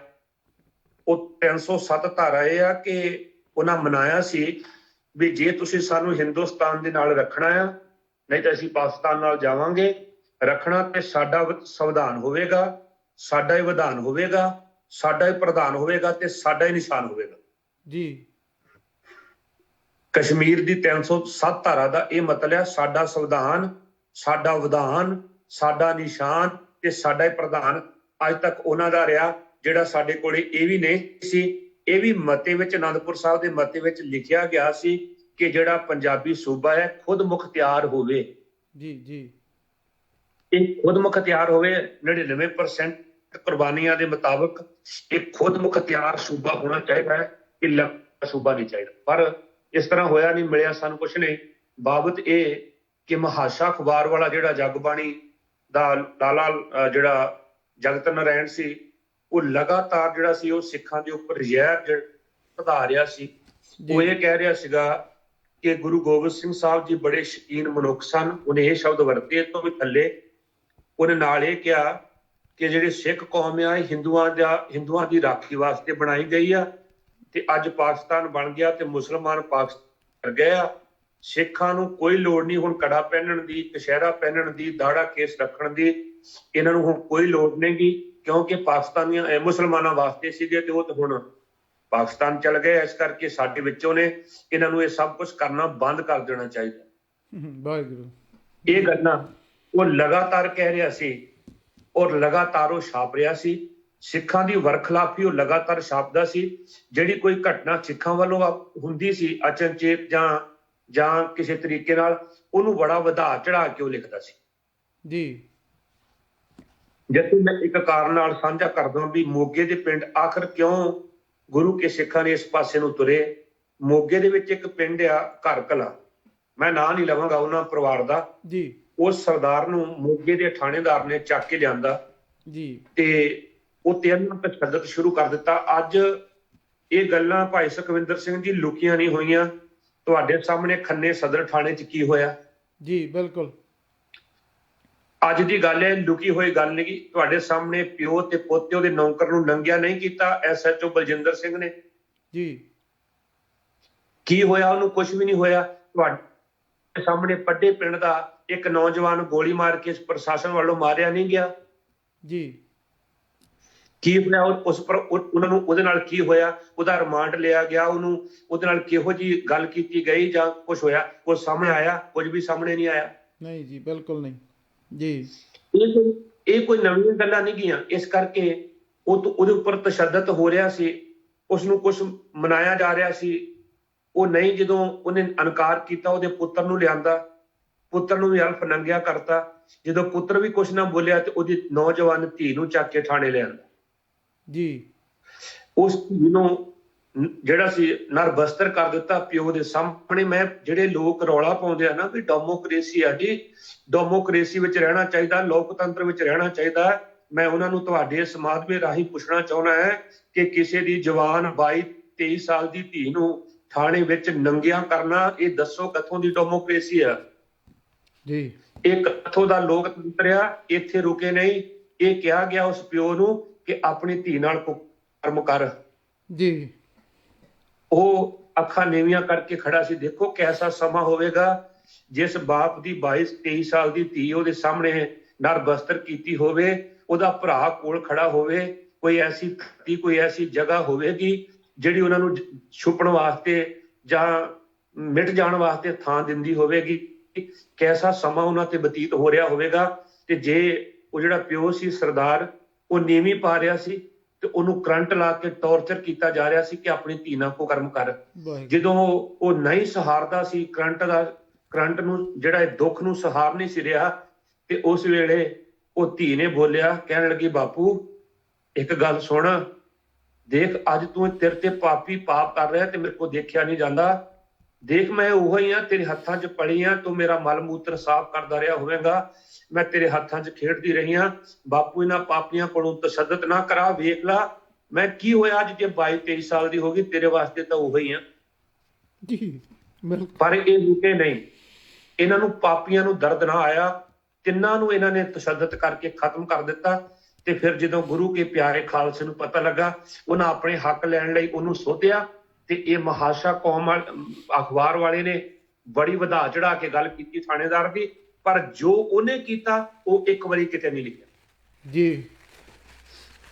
ਇਹ ਕਾਰਨ ਇਕੱਠੇ ਹੁੰਦੇ ਜਾ ਰਹੇ। ਇਹ 1982 ਦੀ ਘਟਨਾ ਹੈ। ਇਦਾਂ ਦੇ ਬੇਅੰਤ ਕਾਰਨ ਨੇ, ਵਧੀਕੀਆਂ ਬੇਅੰਤ ਨੇ, ਇੱਕ ਨਹੀਂ ਗੀ, ਇਦਾਂ ਲਗਾਤਾਰ ਵਧੀਕੀਆਂ ਜਿਹੜੀਆਂ ਹੁੰਦੀਆਂ ਜਾ ਰਹੀਆਂ ਸੀ। ਤੇ ਮੈਂ ਇੱਕ ਪ੍ਰਮਾਣਿਕ ਜਿਹੜਾ ਇਤਿਹਾਸ ਆ ਸਾਡਾ, ਉਹਦੇ ਵਿੱਚੋਂ ਇੱਕ ਘਟਨਾ ਤੁਹਾਡੇ ਨਾਲ ਸਾਂਝੀ ਕਰਾਂਗਾ ਵੀ ਕਿਉਂ ਸੰਤ ਬਾਬਾ ਜਰਨੈਲ ਸਿੰਘ ਜੀ ਸ੍ਰੀ ਅਕਾਲ ਤਖਤ ਸਾਹਿਬ ਤੇ ਆਏ। ਕਿਉਂਕਿ ਆਪਾਂ ਅੱਗੇ ਵੀ ਇਹ ਸਾਰੇ ਦਾ ਸਾਰਾ ਜਿਹੜਾ 4 ਤੇ 5, 6 ਤੱਕ ਕੀ ਹੋਇਆ, ਕਿਵੇਂ ਸਾਡਾ ਨਾਇਤਿਕ ਤਰੀਕਾ ਨਹੀਂ ਵਰਤਿਆ ਗਿਆ, ਇਹ ਸਾਰਾ ਜਿਹੜੀਆਂ ਗੁਰੂ ਕੀ ਸੰਗਤ ਆ ਤੁਹਾਡੇ ਸਮਾਗਮ ਰਾਹੀਂ ਉਹਨਾਂ ਵੀਰਾਂ ਦੀ ਆਪਾਂ ਉਹਨਾਂ ਤੱਕ ਪਹੁੰਚਾਉਣਾ, ਤਾਂ ਕਿ ਅਸੀਂ ਸਮਝ ਸਕੀਏ ਕਿ ਸਾਡੇ ਨਾਲ ਬੇਇਨਸਾਫੀ ਹੋਈ ਹੈ। ਇਹ ਕਾਲੇ ਦਿਨ ਚੱਲ ਰਹੇ ਨੇ। ਸਾਡੇ ਦੇਸ਼ ਦੇ ਲੋਕਾਂ ਨੇ, ਸਾਡੀ ਫੌਜ ਦੀ ਮਿਲਟਰੀ ਨੇ, ਜਿਨ੍ਹਾਂ ਨੂੰ ਅਸੀਂ ਆਪਣੀ ਖੇਤੀਬਾੜੀ ਵਿੱਚੋਂ ਟੈਕਸ ਦਿੰਦੇ ਰਹੇ, ਪੈਸੇ ਭਰਦੇ ਰਹੇ, ਉਹਨਾਂ ਲੋਕਾਂ ਨੇ ਹੀ ਸ੍ਰੀ ਹਰਿਮੰਦਰ ਸਾਹਿਬ ਤੇ ਸ੍ਰੀ ਅਕਾਲ ਤਖਤ ਸਾਹਿਬ ਜੀ ਨੂੰ ਸ਼ਹੀਦ ਕਰਨ ਵਾਸਤੇ, ਸਿੰਘਾਂ ਨੂੰ ਸ਼ਹੀਦ ਕਰਨ ਵਾਸਤੇ ਜਿਹੜੀਆਂ ਕਾਰਵਾਈਆਂ ਕੀਤੀਆਂ, ਉਹ ਸਿੱਖ ਦਾ ਬੱਚਾ ਕਦੀ ਨਾ ਬਰਦਾਸ਼ਤ ਕੀਤਾ ਤੇ ਨਾ ਬਰਦਾਸ਼ਤ ਕਾਬਲੇ ਆ, ਉਹ ਕਦੇ ਅਸੀਂ ਬਰਦਾਸ਼ਤ ਨਹੀਂ ਕਰ ਸਕਦੇ ਜੀ। ਇਸ ਤੋਂ ਪਹਿਲਾਂ ਇੱਕ ਘਟਨਾ ਵਾਪਰੀ ਕਿ ਸਾਡੇ ਦੇਸ਼ ਵਿੱਚ ਇੱਕ ਦਾਦੇ ਨੇ ਆਪਣੇ ਪੁੱਤਰਾਂ ਦੀ ਜ਼ਮੀਨ ਦਾ ਝਗੜਾ ਚੱਲ ਪਿਆ। ਇੱਕ ਪਾਸੇ ਪਾਂਡੋ ਹੈ, ਇੱਕ ਪਾਸੇ ਕੈਰੋ ਹੈ। ਉਹ ਝਗੜੇ ਨੂੰ ਨਿਬੇੜ ਨਾ ਸਕਿਆ ਤੇ ਝਗੜਾ ਇੱਥੋਂ ਤੱਕ ਚੱਲ ਗਿਆ ਕਿ ਉਹਨਾਂ ਦੀ ਧੀ ਨੂੰ ਵੀ ਸਭਾ ਚ ਲਿਆਂਦਾ, ਨੂੰਹ ਨੂੰ ਵੀ ਸਭਾ ਚ ਲਿਆਂਦਾ, ਗਾਲੀ ਗਲੋਚ ਵੀ ਹੋਇਆ। ਇੱਕ ਪਾਸੇ ਪਾਂਡਵਾਂ ਦੀ ਫੌਜ ਜਿਹੜੀ ਉਹ ਖਲੋ ਗਈ, ਇੱਕ ਪਾਸੇ ਕੈਰੋਆਂ ਦੀ ਫੌਜ ਖਲੋ ਗਈ, ਤੇ ਆਮੋ ਸਾਹਮਣੇ ਘਮਸਾਨ ਦਾ ਜਿਹੜਾ ਜੰਗ ਸੀ ਉਹਦਾ ਬਿਗਲ ਵੱਜ ਗਿਆ। ਜੀ ਤੇ ਜਦੋਂ ਕੈਰਵਾਂ ਦੀ ਫੌਜ ਹਰਦੀ ਨਜ਼ਰ ਆਈ, ਉਹਨਾਂ ਨੇ ਕਰਨ ਨੂੰ ਚੁਣ ਕੇ ਕਿਹਾ ਕਿ ਅਸੀਂ ਸਾਰੀ ਦੀ ਸਾਰੀ ਫੌਜ ਤੇਰੇ ਹਵਾਲੇ ਕਰਦੇ ਹਾਂ, ਤੈਨੂੰ ਆਪਣਾ ਸੈਨਾਪਤੀ ਮੰਨਦੇ ਹਾਂ। ਸਾਨੂੰ ਇਹ ਪ੍ਰਤੀਤ ਹੋ ਰਿਹਾ ਸਾਡੀ ਹਾਰ ਨੂੰ ਹੁਣ ਤੂੰ ਹੀ ਜਿੱਤ ਵਿੱਚ ਬਦਲ ਸਕਦਾ ਹੈ, ਹੋਰ ਸਾਡੀ ਕੋਈ ਵੀ ਜਿੱਤ ਨਹੀਂ ਕਰਵਾ ਸਕਦਾ।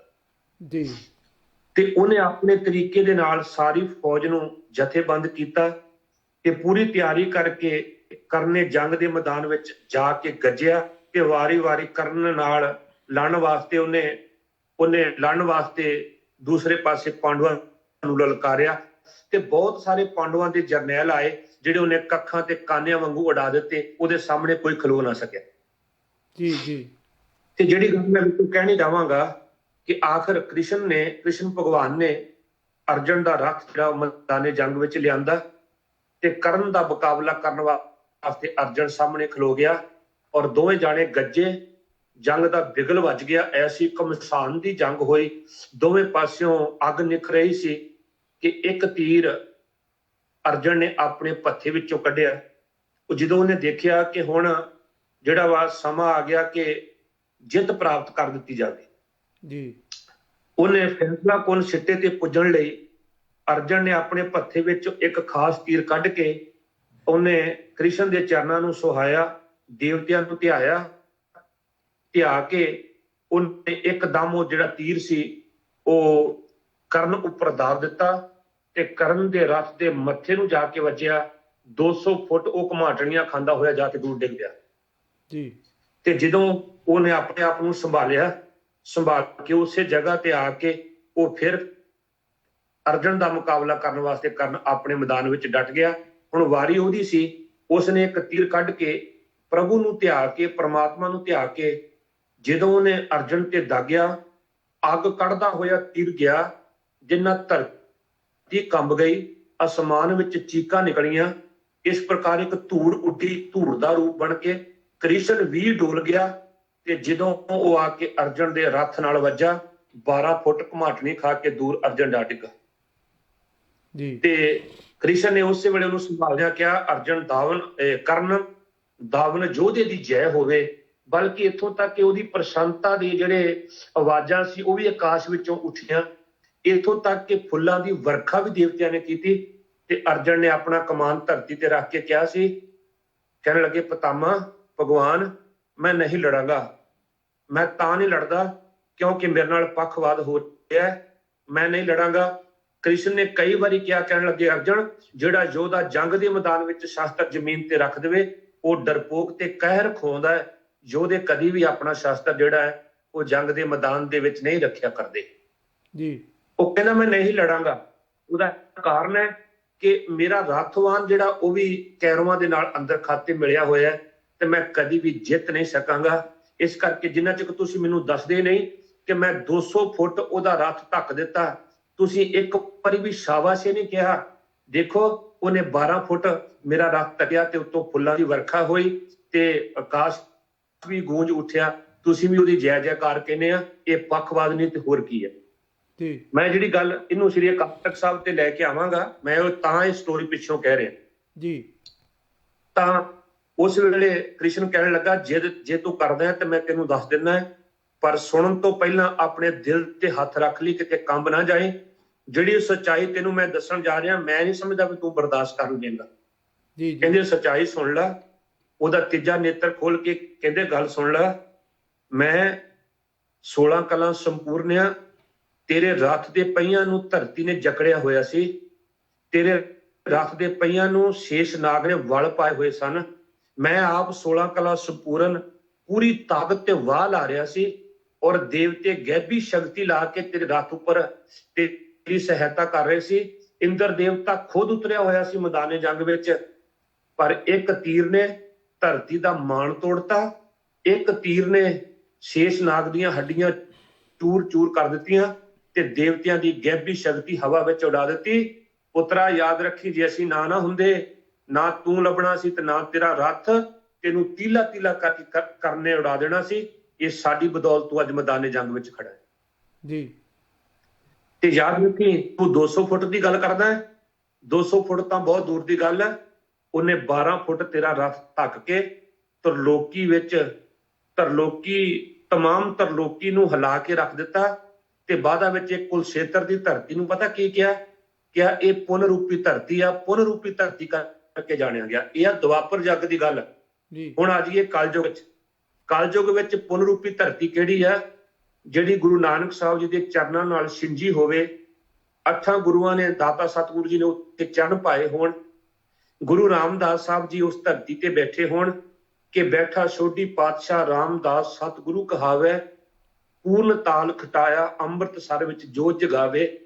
ਗੁਰੂ ਅਰਜਨ ਸਾਹਿਬ ਜੀ ਨੇ ਉੱਥੇ ਪਹਿਲੀ ਵਾਰੀ ਬਾਣੀ ਸੁਗ੍ਰਹਿ ਕਰਕੇ ਪੋਥੀ ਦਾ ਪ੍ਰਕਾਸ਼ ਕੀਤਾ ਹੋਵੇ। ਗੁਰੂ ਹਰਗੋਬਿੰਦ ਸਾਹਿਬ ਜੀ ਨੇ ਮੇਰੀ ਪੀਰੀ ਭਗਤੀ ਤੇ ਸ਼ਕਤੀ ਦਾ ਸੁਮੇਲ ਪ੍ਰਗਟਾਇਆ ਹੋਵੇ। ਤੇ ਸ੍ਰੀ ਹਰਮੰਦਰ ਸਾਹਿਬ ਦੇ ਸਾਹਮਣੇ ਸ੍ਰੀ ਅਕਾਲ ਤਖਤ ਸਾਹਿਬ ਸਿਰਜਿਆ ਹੋਵੇ। ਤੇ ਜਿਸ ਦੀ ਪਵਿੱਤਰਤਾ ਵਾਸਤੇ ਅਨੇਕ ਸੰਤਾਂ ਨੇ, ਸਾਧੂਆਂ ਨੇ, ਗੁਰੂ ਕੀ ਪਿਆਰਿਆਂ ਨੇ ਆਪਣੇ ਪ੍ਰਾਣਾਂ ਦੀ ਹਦੂਤੀ ਪਾਈ ਹੋਵੇ। ਉਹ ਪੁੰਨ ਰੂਪੀ ਧਰਤੀ ਆ ਜਿੱਥੇ ਸਤ ਬਾਬਾ ਜਰਨੈਲ ਸਿੰਘ ਨੇ ਆਪਣੇ ਸਾਥੀਆਂ ਨੂੰ ਨਾਲ ਲੈ ਕੇ ਸ੍ਰੀ ਗੁਰੂ ਹਰਗੋਬਿੰਦ ਸਾਹਿਬ ਧਰਮਵੀਰ ਸ੍ਰੀ ਗੁਰੂ ਹਰਗੋਬਿੰਦ ਸਾਹਿਬ ਦੇ ਸਾਹਮਣੇ ਆ ਕੇ ਇੱਕ ਅਰਦਾਸਾ ਕੀਤਾ ਹੋਵੇ ਕਿ ਸਤਿਗੁਰੂ, ਪੰਥ ਨਾਲ ਹੋ ਰਿਹਾ ਧੱਕਾ ਜੋਰੀ, ਪੰਥ ਨਾਲ ਹੋ ਰਹੀ ਬੇਇਨਸਾਫੀ ਨੂੰ ਮੈਂ ਹੁਣ ਮਿਟਾ ਕੇ ਖਤਮ ਕਰਕੇ ਸਾਹ ਲਵਾਂਗਾ। ਸਿੱਖ ਪੰਥ ਦੇ ਸਵਾਮੀ ਮਾਨ ਲਈ ਉਹਨਾਂ ਨੇ ਆ ਕੇ ਵਿਗਲ ਵਜਾ ਦਿੱਤਾ। ਹੁਣ ਇੱਕ ਪਾਸੇ ਆ ਕੱਲਾ ਕਰਨ, ਜਿਹੜਾ ਕਿ ਬੇਨਤੀ ਧਿਆਨ ਨਾਲ ਸਰੋਤੇ ਸੁਣ ਲੈਣ ਜੀ। ਇੱਕ ਪਾਸੇ ਕੱਲਾ ਕਰਨ, ਦੂਸਰੇ ਪਾਸੇ ਕੈਰੋਂ ਭਰਾ ਗੁਰਦਾਰ ਲੀਡਰਸ਼ਿਪ ਜਿਹੜੀ ਜਾ ਕੇ ਸਾਰੀ ਦੀ ਸਾਰੀ ਤਮਾਸ਼ਬੀਨ ਬਣ ਕੇ ਵੈਰੀ ਨਾਲ ਜਾ ਖਲੋਤੀ। ਉਹਨਾਂ ਨੇ ਮਦਦ ਕੀ ਕਰਨੀ ਸੀ, ਸਗੋਂ ਵੈਰੀ ਨਾਲ ਜਾ ਕੇ ਖਲੋ ਗਏ, ਵੈਰੀ ਦੀਆਂ ਬਾਹਾਂ ਬਣ ਗਏ ਤੇ ਨਾਲੇ ਧਮਕੀਆਂ ਦਿੰਦੇ ਰਹੇ ਇਹਨਾਂ ਨੂੰ ਪਰਿਕਰਮਾ ਵਿੱਚੋਂ ਕੱਢ ਦੇਣਾ ਚਾਹੀਦਾ ਜੀ।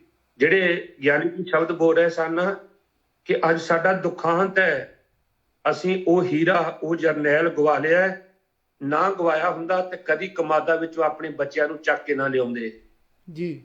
ਅੱਜ ਹਾਲਾਤ ਕੌਮ ਦੀ ਇਸ ਜਗ੍ਹਾ ਤੇ ਤਾਂ ਖੜੀ ਹੋਈ ਕਿ ਅਸੀਂ ਬਾਬਾ ਜੋਗਿੰਦਰ ਸਿੰਘ ਸਾਹਿਬ ਦੇ ਘਰੇ ਹੋਈ ਪ੍ਰਕਾਸ਼ ਰੂਹ ਨੂੰ ਪਛਾਣ ਨਾ ਸਕੇ।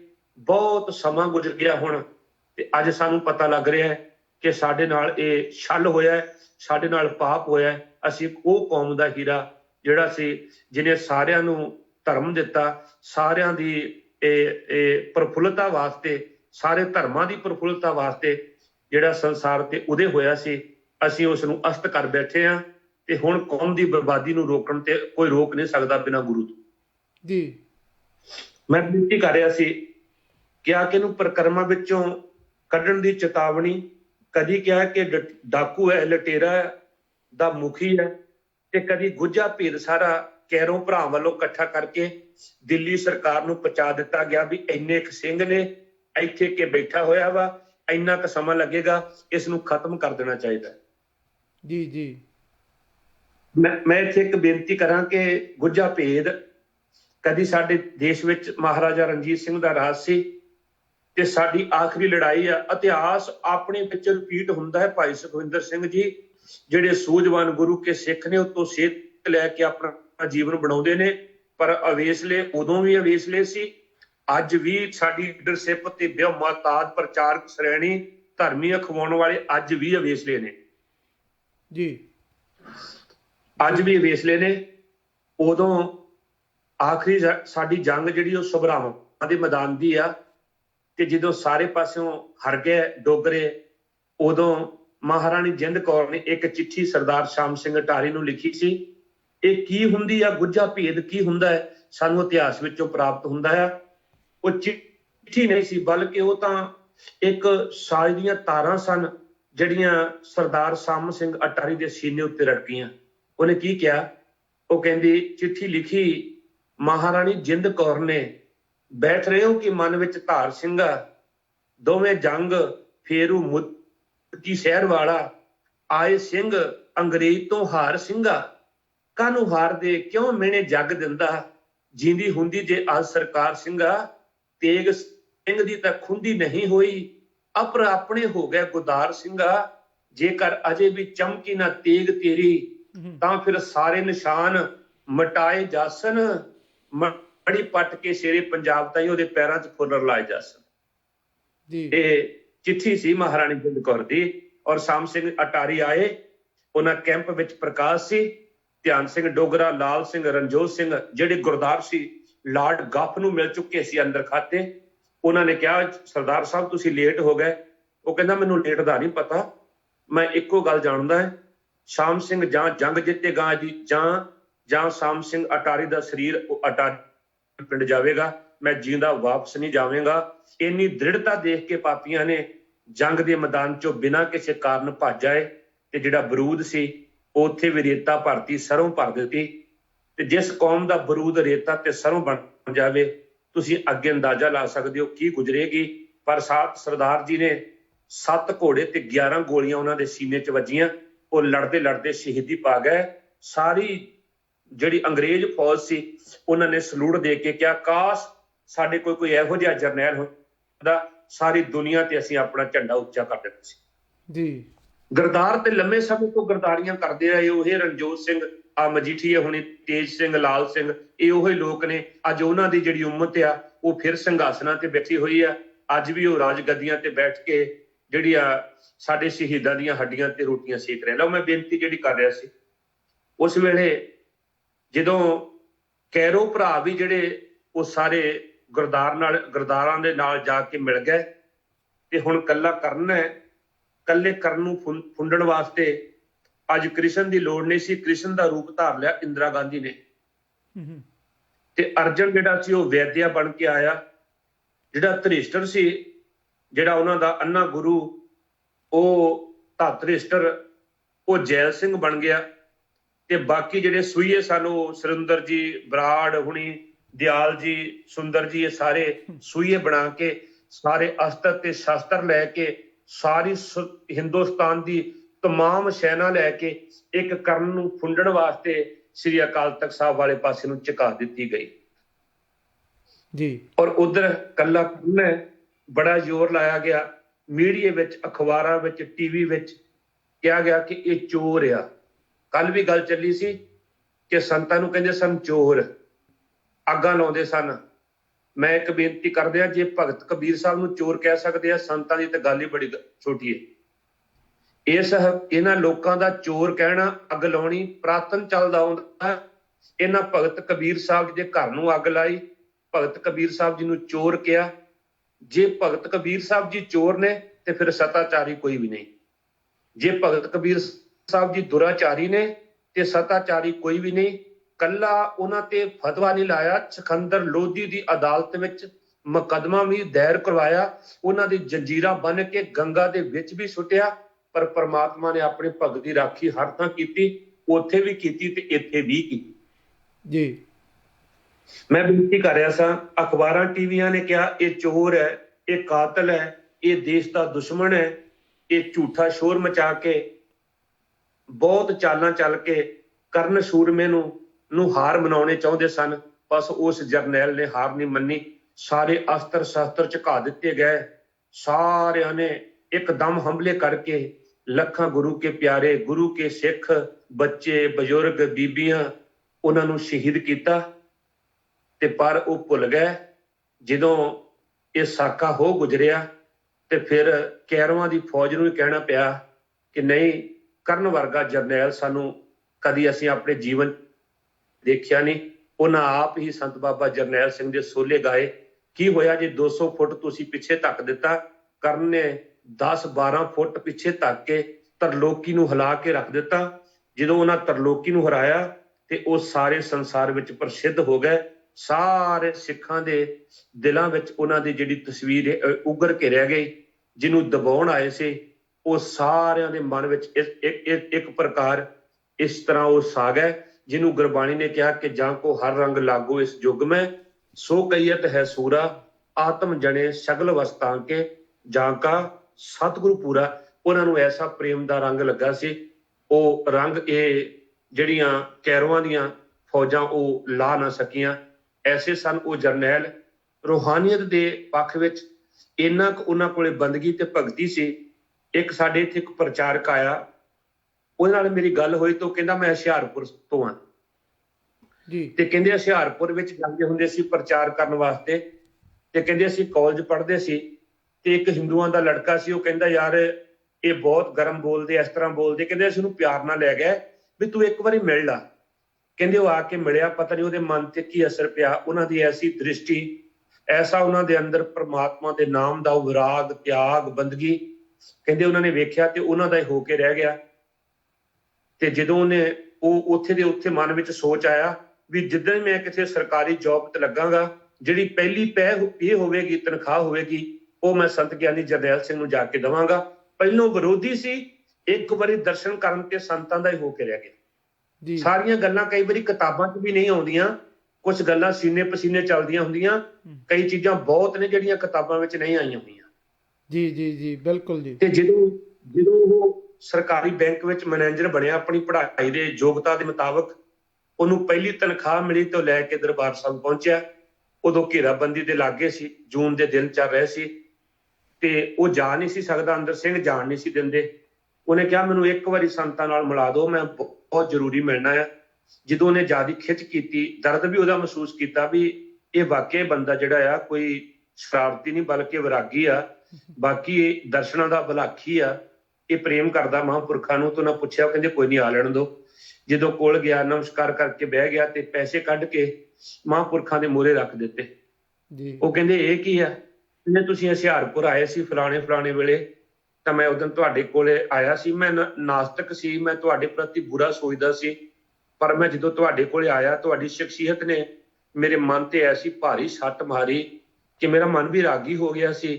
ਤੇ ਮੈਂ ਸੋਚਿਆ ਸੀ ਜਦੋਂ ਵੀ ਮੈਂ ਕਿਸੇ ਸਰਕਾਰੀ ਨੌਕਰੀ ਤੇ ਲੱਗਾਂਗਾ, ਪਹਿਲੀ ਤਨਖਾਹ ਤੁਹਾਡੇ ਧਰਮ ਯੁੱਧ ਮੋਰਚੇ ਤੇ ਆ ਕੇ ਦੇਵਾਂਗਾ, ਤੇ ਆ ਮੇਰੇ ਜਿਹੜਾ ਤਿਲ ਫੁੱਟ ਇਹ ਪ੍ਰਵਾਨ ਕਰ ਲਓ। ਜੀ ਤੇ ਮਹਾਂਪੁਰਖਾਂ ਨੇ ਹੱਥ ਕੇ ਪਿਆਰ ਦੇ ਨਾਲ ਥਾਪੜਾ ਜਿਹਾ ਦੇ ਕੇ ਕਿਹਾ, ਕਹਿਣ ਲੱਗੇ ਸਿੰਘ ਗੁਰਮੁਖਾ, ਮਾਇਆ ਦੀ ਹੁਣ ਸਾਨੂੰ ਲੋੜ ਨਹੀਂ ਗੀ, ਸਰਕਾਰ ਆ ਗਈ ਆ, ਇੱਥੇ ਪਤਾ ਨਹੀਂ ਕੀ ਵਾਪਰਨਾ ਹੈ, ਤਾਂ ਹੁਣ ਗੁਰੂ ਰਾਮਦਾਸ, ਗੁਰੂ ਹਰਗੋਬਿੰਦ ਸਾਹਿਬ ਜਾਣਦੇ ਆ। ਤੂੰ ਭਾਈ ਸਾਡੇ ਕੋਲੇ ਆ ਗਏ, ਤੂੰ ਜਿੱਥੇ ਮਰਜ਼ੀ ਜਾ ਕੇ ਦੇ ਸਕਦਾ, ਜਿਹਨੂੰ ਮਰਜ਼ੀ ਦੇ ਸਕਦਾ, ਜਿੱਥੇ ਤੂੰ ਯੋਗ ਸਮਝਦਾ। ਜੀ ਤੇ ਉਹ ਕਹਿੰਦਾ ਜੀ ਕੀ ਹੋਵੇਗਾ? ਕਹਿੰਦੇ ਸਰਕਾਰ ਆ ਗਈ ਆ, ਸ਼ਹੀਦੀ ਹੋਵੇਗੀ, ਸ਼ਹੀਦੀ ਵੀ ਹੋ ਸਕਦੀ ਆ, ਹੋਰ ਵੀ ਨੁਕਸਾਨ ਹੋ ਸਕਦਾ ਆ, ਸਭ ਕੁਝ ਹੀ ਹੋ ਸਕਦਾ।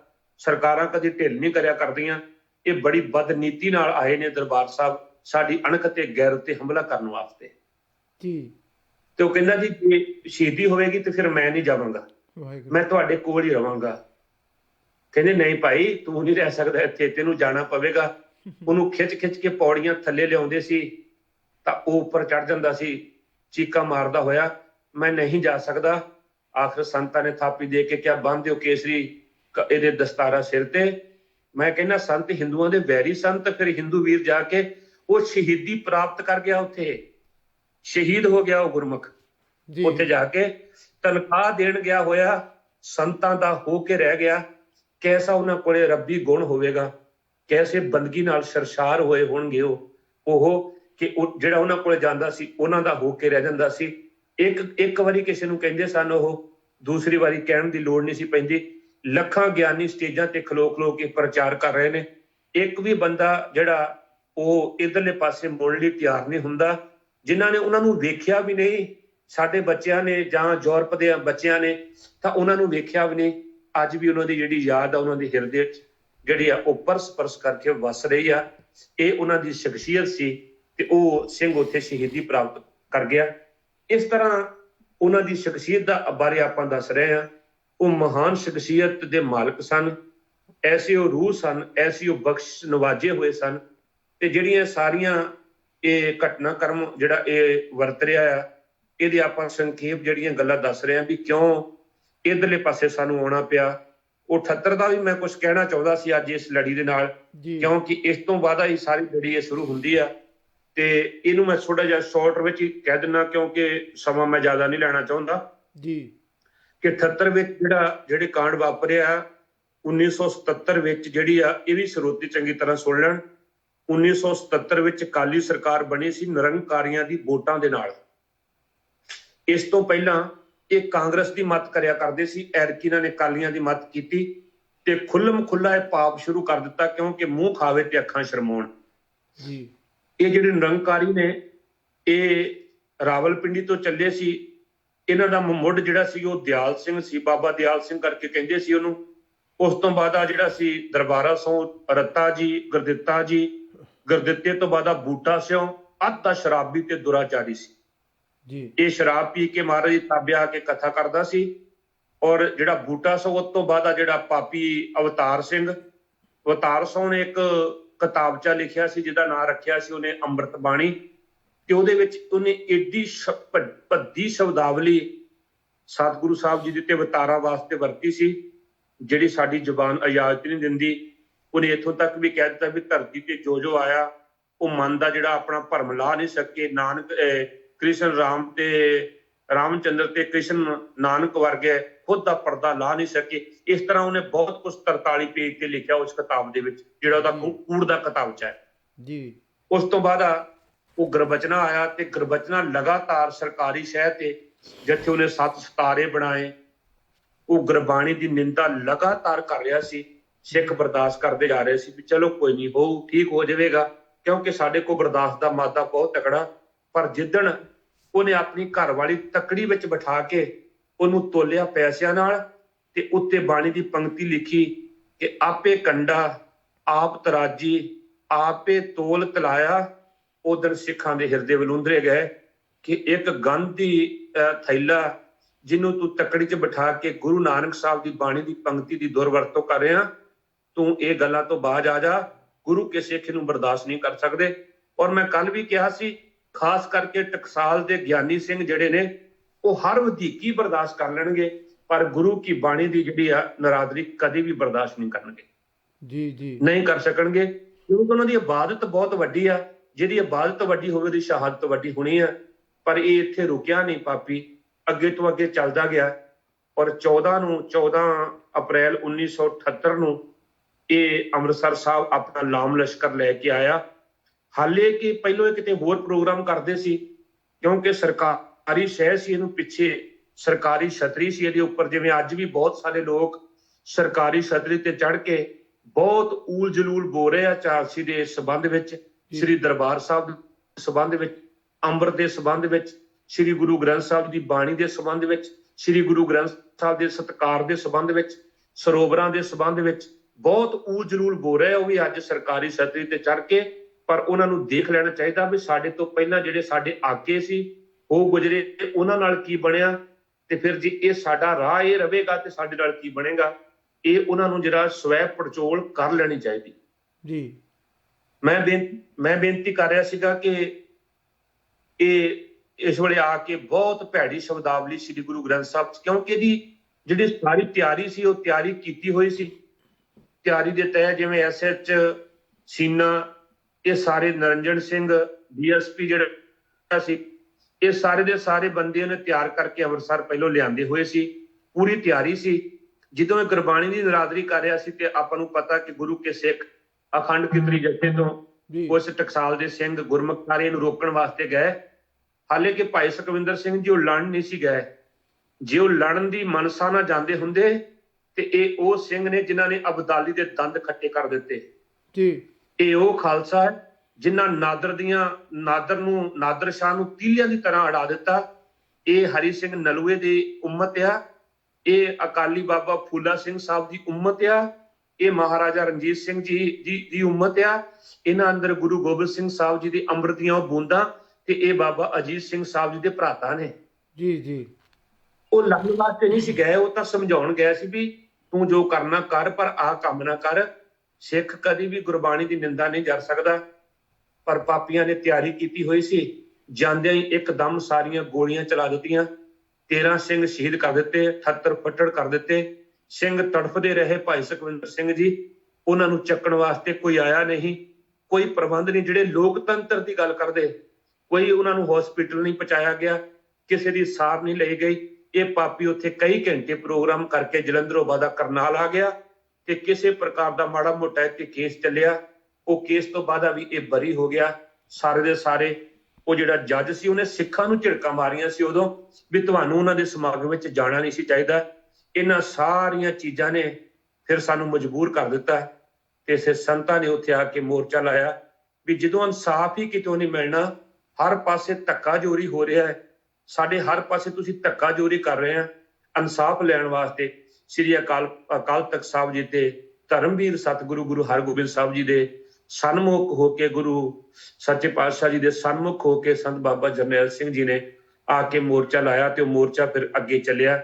ਜੋ ਗਾਂ ਪਾਪ ਸਾਰਾ ਹੋਇਆ 4 ਨੂੰ 5 ਨੂੰ 6 ਨੂੰ ਇਹਨਾਂ ਲੋਕਾਂ ਨੇ ਜੋ ਪਾਪ ਉੱਥੇ ਅਤਿਆਚਾਰ ਮਚਾਇਆ, ਉਹ ਸਾਰਾ ਆਪਾਂ ਆਉਣ ਵਾਲੇ ਦਿਨਾਂ 'ਚ ਉਹਨੂੰ ਲੜੀ ਦੇ ਰੂਪ ਵਿੱਚ ਆਪਾਂ ਸਾਰਾ ਦੱਸਾਂਗੇ। ਆਪਾਂ ਅੱਜ ਤਾਂ ਸਾਰੇ ਘੇਰਿਓ ਇਹ ਕੁਝ ਕਾਰਨ ਜਿੰਨੇ ਦੱਸ ਰਿਹਾ ਨੂੰ ਪਤਾ ਉਹ ਇਕੱਠੇ ਕਰਨ ਦਾ ਯਤਨ ਕੀਤਾ ਕਿ ਕਿੰਨਾ ਕਾਰਨਾਂ ਕਰਕੇ ਇਹ ਜਿਹੜੇ ਕਾਰਨ ਸਾਡੇ ਨਾਲ ਵਾਪਰੇ ਤੇ ਕਿਉਂ ਖਾਲਸਾ ਜਿਹੜਾ ਆ ਉਹ ਵੀਰ ਰਸ ਵਿੱਚ ਆਇਆ ਤੇ ਕਿਉਂ ਸਾਨੂੰ ਇਹ ਰਾਹ ਅਖਤਿਆਰ ਕਰਨਾ ਪਿਆ। ਇਹ ਕੌਮ ਸਰਬੱਤ ਦਾ ਭਲਾ ਮੰਗਦੀ ਸੀ, ਮੰਗਦੀ ਹੈ ਤੇ ਮੰਗਦੀ ਰਹੇਗੀ। ਪਰ ਜਦੋਂ ਇਸ ਕੌਮ ਨੂੰ ਕੋਈ ਆ ਕੇ ਇਹਦੀ ਦਿਲ ਨੂੰ ਹੱਥ ਪਾਵੇਗਾ ਉਦੋਂ ਇਹ ਕੌਮ ਬਰਦਾਸ਼ਤ ਨਹੀਂ ਕਰੇਗੀ। ਅਣਖ ਤੇ ਗੈਰਤ ਜਿਹੜੀ ਆ ਉਹ ਸਾਨੂੰ ਗੁਰੂ ਨੇ ਦਿੱਤੀ ਆ। ਅਣਖ ਤੇ ਗੈਰਤ ਸਾਡੇ ਅੰਦਰੋਂ ਕੋਈ ਖਤਮ ਨਹੀਂ ਕਰ ਸਕਦਾ। ਅਣਖ ਨਾਲ ਜੂਣਾ, ਭੈ ਕਿਸੇ ਨੂੰ ਦੇਣੀ ਨਹੀਂ, ਨਾ ਕਿਸੇ ਕੋ ਭੈ ਲੈਣਾ। ਇਹ ਸਾਡੇ ਗੁਰੂ ਦਾ ਹੁਕਮ ਹੈ। ਭੈ ਕਾਹੇ ਕੋ ਦੇਤ ਨਾ ਹੈ, ਨਹਿ ਭੈ ਮਾਨ ਧਿਆਨ, ਕਹੋ ਨਾਨਕ ਸੁਣ ਰੇ ਮਨਾ, ਤੇ ਗਿਆਨੀ ਤਾਹੇ ਬਖਾਨ। ਉਹਨਾਂ ਸੂਰਮਿਆਂ ਨੂੰ 1 ਜੂਨ ਤੋਂ ਲੈ ਕੇ ਅੱਜ ਦੀ ਲੜੀ ਤੱਕ ਜਿੰਨੇ ਗੁਰਮੁਖ ਪਿਆਰੇ ਜਾਤਰੂ ਗੁਰੂ ਕੇ ਪਿਆਰੇ ਬੱਚੇ ਸ਼ਹੀਦ ਹੋਏ, ਉਹਨਾਂ ਨੂੰ ਮੈਂ ਕੋਟੀ ਪ੍ਰਣਾਮ ਕਰਦਾ ਤੇ ਉਸ ਵੇਲੇ ਦੀ ਇਹ ਜ਼ਾਲਮ ਸਰਕਾਰ ਨੂੰ ਲਾਹਨਤ ਪਾਉਣਾ ਹੈ ਜਿਨ੍ਹਾਂ ਨੇ ਸਿੱਖਾਂ ਦੇ ਕੇਂਦਰੀ ਅਸਥਾਨ ਤੇ ਸ੍ਰੀ ਅਕਾਲ ਤਖਤ ਸਾਹਿਬ ਜੀ ਤੇ ਆ ਕੇ ਮਾਸੂਮ ਬੱਚਿਆਂ ਨੂੰ ਸ਼ਹੀਦ ਕੀਤਾ, ਸ੍ਰੀ ਗੁਰੂ ਗ੍ਰੰਥ ਸਾਹਿਬ ਜੀ ਦੀ ਬੇਅਦਬੀ ਕੀਤੀ ਤੇ ਨਾਲ ਹੀ ਸ੍ਰੀ ਅਕਾਲ ਤਖਤ ਸਾਹਿਬ ਜੀ ਨੂੰ ਸ਼ਹੀਦ ਕੀਤਾ। ਇਹ ਐਸਾ ਸਾਨੂੰ ਜ਼ਖਮ ਹੈ, ਜਦੋਂ ਵੀ ਇਹ ਦਿਨ ਆਵੇਗਾ ਇਹ ਤਾਜ਼ਾ ਹੁੰਦਾ ਰਹੇਗਾ, ਕਦੀ ਸਾਨੂੰ ਭੁੱਲੇਗਾ ਨਹੀਂ। ਸਿੱਖ ਦਾ ਬੱਚਾ ਇਹਨੂੰ ਕਦੀ ਭੁਲਾ ਨਹੀਂ ਸਕੇਗਾ। ਤੋ ਸਤਿਗੁਰੂ ਜੀ ਕਿਰਪਾ ਕਰਨ, ਉਹਨਾਂ ਮਹਾਨ ਸ਼ਹੀਦਾਂ ਦੇ ਚਰਨਾਂ 'ਚ ਦਾਸ ਦੇ ਦੀ ਇਹ ਕਰੋੜਾਂ ਵਾਰ ਨਮਸਕਾਰ ਤੇ ਕੋਟੀ ਪ੍ਰਣਾਮ। ਹਾਂਜੀ, ਧੰਨਵਾਦ ਜੀ ਗਿਆਨੀ ਜੀ। ਤੇ ਆਪਾਂ ਕੱਲ ਫਿਰ ਗੱਲਬਾਤ ਕਰਦੇ ਹਾਂ ਜੀ। ਆਪ ਜੀ ਦਾ ਬਹੁਤ ਬਹੁਤ ਧੰਨਵਾਦ। ਤੁਸੀਂ ਬੜੀ ਡਿਟੇਲ ਦੇ ਵਿੱਚ ਜੋ ਸਾਡੇ ਸਰੋਤਿਆਂ ਨੂੰ ਜਾਣਕਾਰੀ ਦਿੱਤੀ ਆ ਤੇ ਆਉਣ ਵਾਲੇ ਦਿਨਾਂ ਵਿੱਚ ਵੀ ਗੁਰੂ ਸਾਹਿਬ ਜੀ ਕਿਰਪਾ ਕਰਨ ਤੇ ਇਸੇ ਲੜੀ ਨੂੰ ਆਪਾਂ ਅੱਗੇ ਲੈ ਕੇ ਚੱਲਾਂਗੇ। ਅੱਜ ਦੇ ਆਪ ਜੀ ਦਾ ਧੰਨਵਾਦ ਜੀ। ਵਾਹਿਗੁਰੂ ਜੀ ਕਾ ਖਾਲਸਾ, ਵਾਹਿਗੁਰੂ ਜੀ ਕੀ ਫਤਿਹ। ਵਾਹਿਗੁਰੂ ਜੀ ਕੀ। ਹਾਂਜੀ, ਇਹ ਸਨ ਗਿਆਨੀ ਸੁਰਜੀਤ ਸਿੰਘ ਜੀ ਇਟਲੀ ਤੋਂ। ਤੇ ਮੈਂ ਅਗਲੀ ਕੋਸ਼ਿਸ਼ ਕਰ ਰਿਹਾ ਭਾਈ ਸਤਵਿੰਦਰ ਸਿੰਘ ਜੀ ਹੁਣ ਜਾਗੋ ਵਾਲਿਆਂ ਨੂੰ ਲੈਣ ਦੀ ਜੀ। ਤੇ ਬਾਕੀ ਚਲੋ ਆਉਣ ਵਾਲੇ ਸਮੇਂ ਦੇ ਵਿੱਚ ਆਪਾਂ ਹੋਰ ਵੀ ਗੱਲਬਾਤ ਜਿਹੜੇ ਵਿਸ਼ੇ ਲੈ ਕੇ ਆਵਾਂਗੇ। ਇਕੱਲੇ ਇਹੋ ਹੀ ਕਾਰਨ ਨਹੀਂ ਸੀ ਵੀ ਜਿਸ ਤਰ੍ਹਾਂ ਇਹ ਪੈਦਾ ਕੀਤੇ ਗਏ, ਜਿਵੇਂ ਨਕਲੀ ਸਿੱਖ ਹੀ ਕਹਿ ਲਓ, ਜਾਨਾਂ ਦੇ ਸਿੱਖ ਚਿਹਰੇ ਲਗਾ ਕੇ ਬਾਣੇ ਪਵਾ ਕੇ ਜਿਸ ਤਰ੍ਹਾਂ ਇਹ ਸਟੇਜਾਂ 'ਤੇ ਬਿਠਾਲੇ ਗਏ, ਇਕੱਲਾ ਉਹ ਹੀ ਨਹੀਂ, ਦੂਜਾ ਜਿਹੜਾ ਸੱਭਿਆਚਾਰਕ ਦਾ ਪੱਖ ਵੀ ਆਪਾਂ ਲੈ ਕੇ ਆਵਾਂਗੇ। ਜਿਹੜੇ ਕਹਿੰਦੇ ਸੀ ਅਸੀਂ ਸੱਭਿਆਚਾਰ ਦੀ ਸੇਵਾ ਕਰਦੇ ਹਾਂ, ਉਹ ਅੱਜ ਦੇ ਦਿਨਾਂ ਵਿੱਚ ਆਪਾਂ ਨਹੀਂ ਗੱਲ ਕਰਾਂਗੇ। ਆਉਣ ਵਾਲੇ ਦਿਨਾਂ ਦੇ ਵਿੱਚ ਆਪਾਂ ਇਸ ਲੜੀ ਨੂੰ ਵੀ ਅੱਗੇ ਲੈ ਕੇ ਆਵਾਂਗੇ। ਭਾਈ ਸਾਹਿਬ ਜੀ, ਆਪ ਜੀ ਦਾ ਸਵਾਗਤ ਹੈ ਜੀ। ਵਾਹਿਗੁਰੂ ਜੀ ਕਾ ਖਾਲਸਾ, ਵਾਹਿਗੁਰੂ ਜੀ ਕੀ ਫਤਿਹ। ਵਾਹਿਗੁਰੂ ਜੀ ਕਾ ਖਾਲਸਾ, ਵਾਹਿਗੁਰੂ ਜੀ ਕੀ ਫਤਿਹ। ਗੁਰੂ ਪਿਆਰਿਓ, ਠੀਕ ਠਾਕ? ਹਾਂਜੀ ਗੁਰੂ ਸਾਹਿਬ ਦੀ, ਹਾਂਜੀ ਗੁਰੂ ਸਾਹਿਬ ਦੀ ਕਿਰਪਾ ਜੀ। ਤੇ ਜਿਸ ਤਰ੍ਹਾਂ ਆਪਾਂ ਪਿਛਲੇ ਦਿਨਾਂ ਵਿੱਚ ਵੀ ਇਸ ਘੱਲੂਘਾਰੇ ਦੇ ਬਾਬਤ ਆਪਾਂ ਗੱਲਬਾਤ ਕਰ ਰਹੇ ਹਾਂ, ਉਹਨਾਂ ਸ਼ਹੀਦਾਂ ਨੂੰ ਯਾਦ ਕਰ ਰਹੇ ਹਾਂ ਤੇ ਸਾਡੇ ਯੂਥ ਦੇ ਤੱਕ ਆਪਾਂ ਜੋ ਉਹ ਸਾਰਾ ਨਸਲਕੁਸ਼ੀ ਵਾਪਰੀ ਆ, ਘੱਲੂਘਾਰਾ ਵਾਪਰਿਆ, ਆਪਾਂ ਉਹਨਾਂ ਤਾਈਂ ਪਹੁੰਚਾਉਣ ਦੀ ਕੋਸ਼ਿਸ਼ ਕਰ ਰਹੇ ਹਾਂ।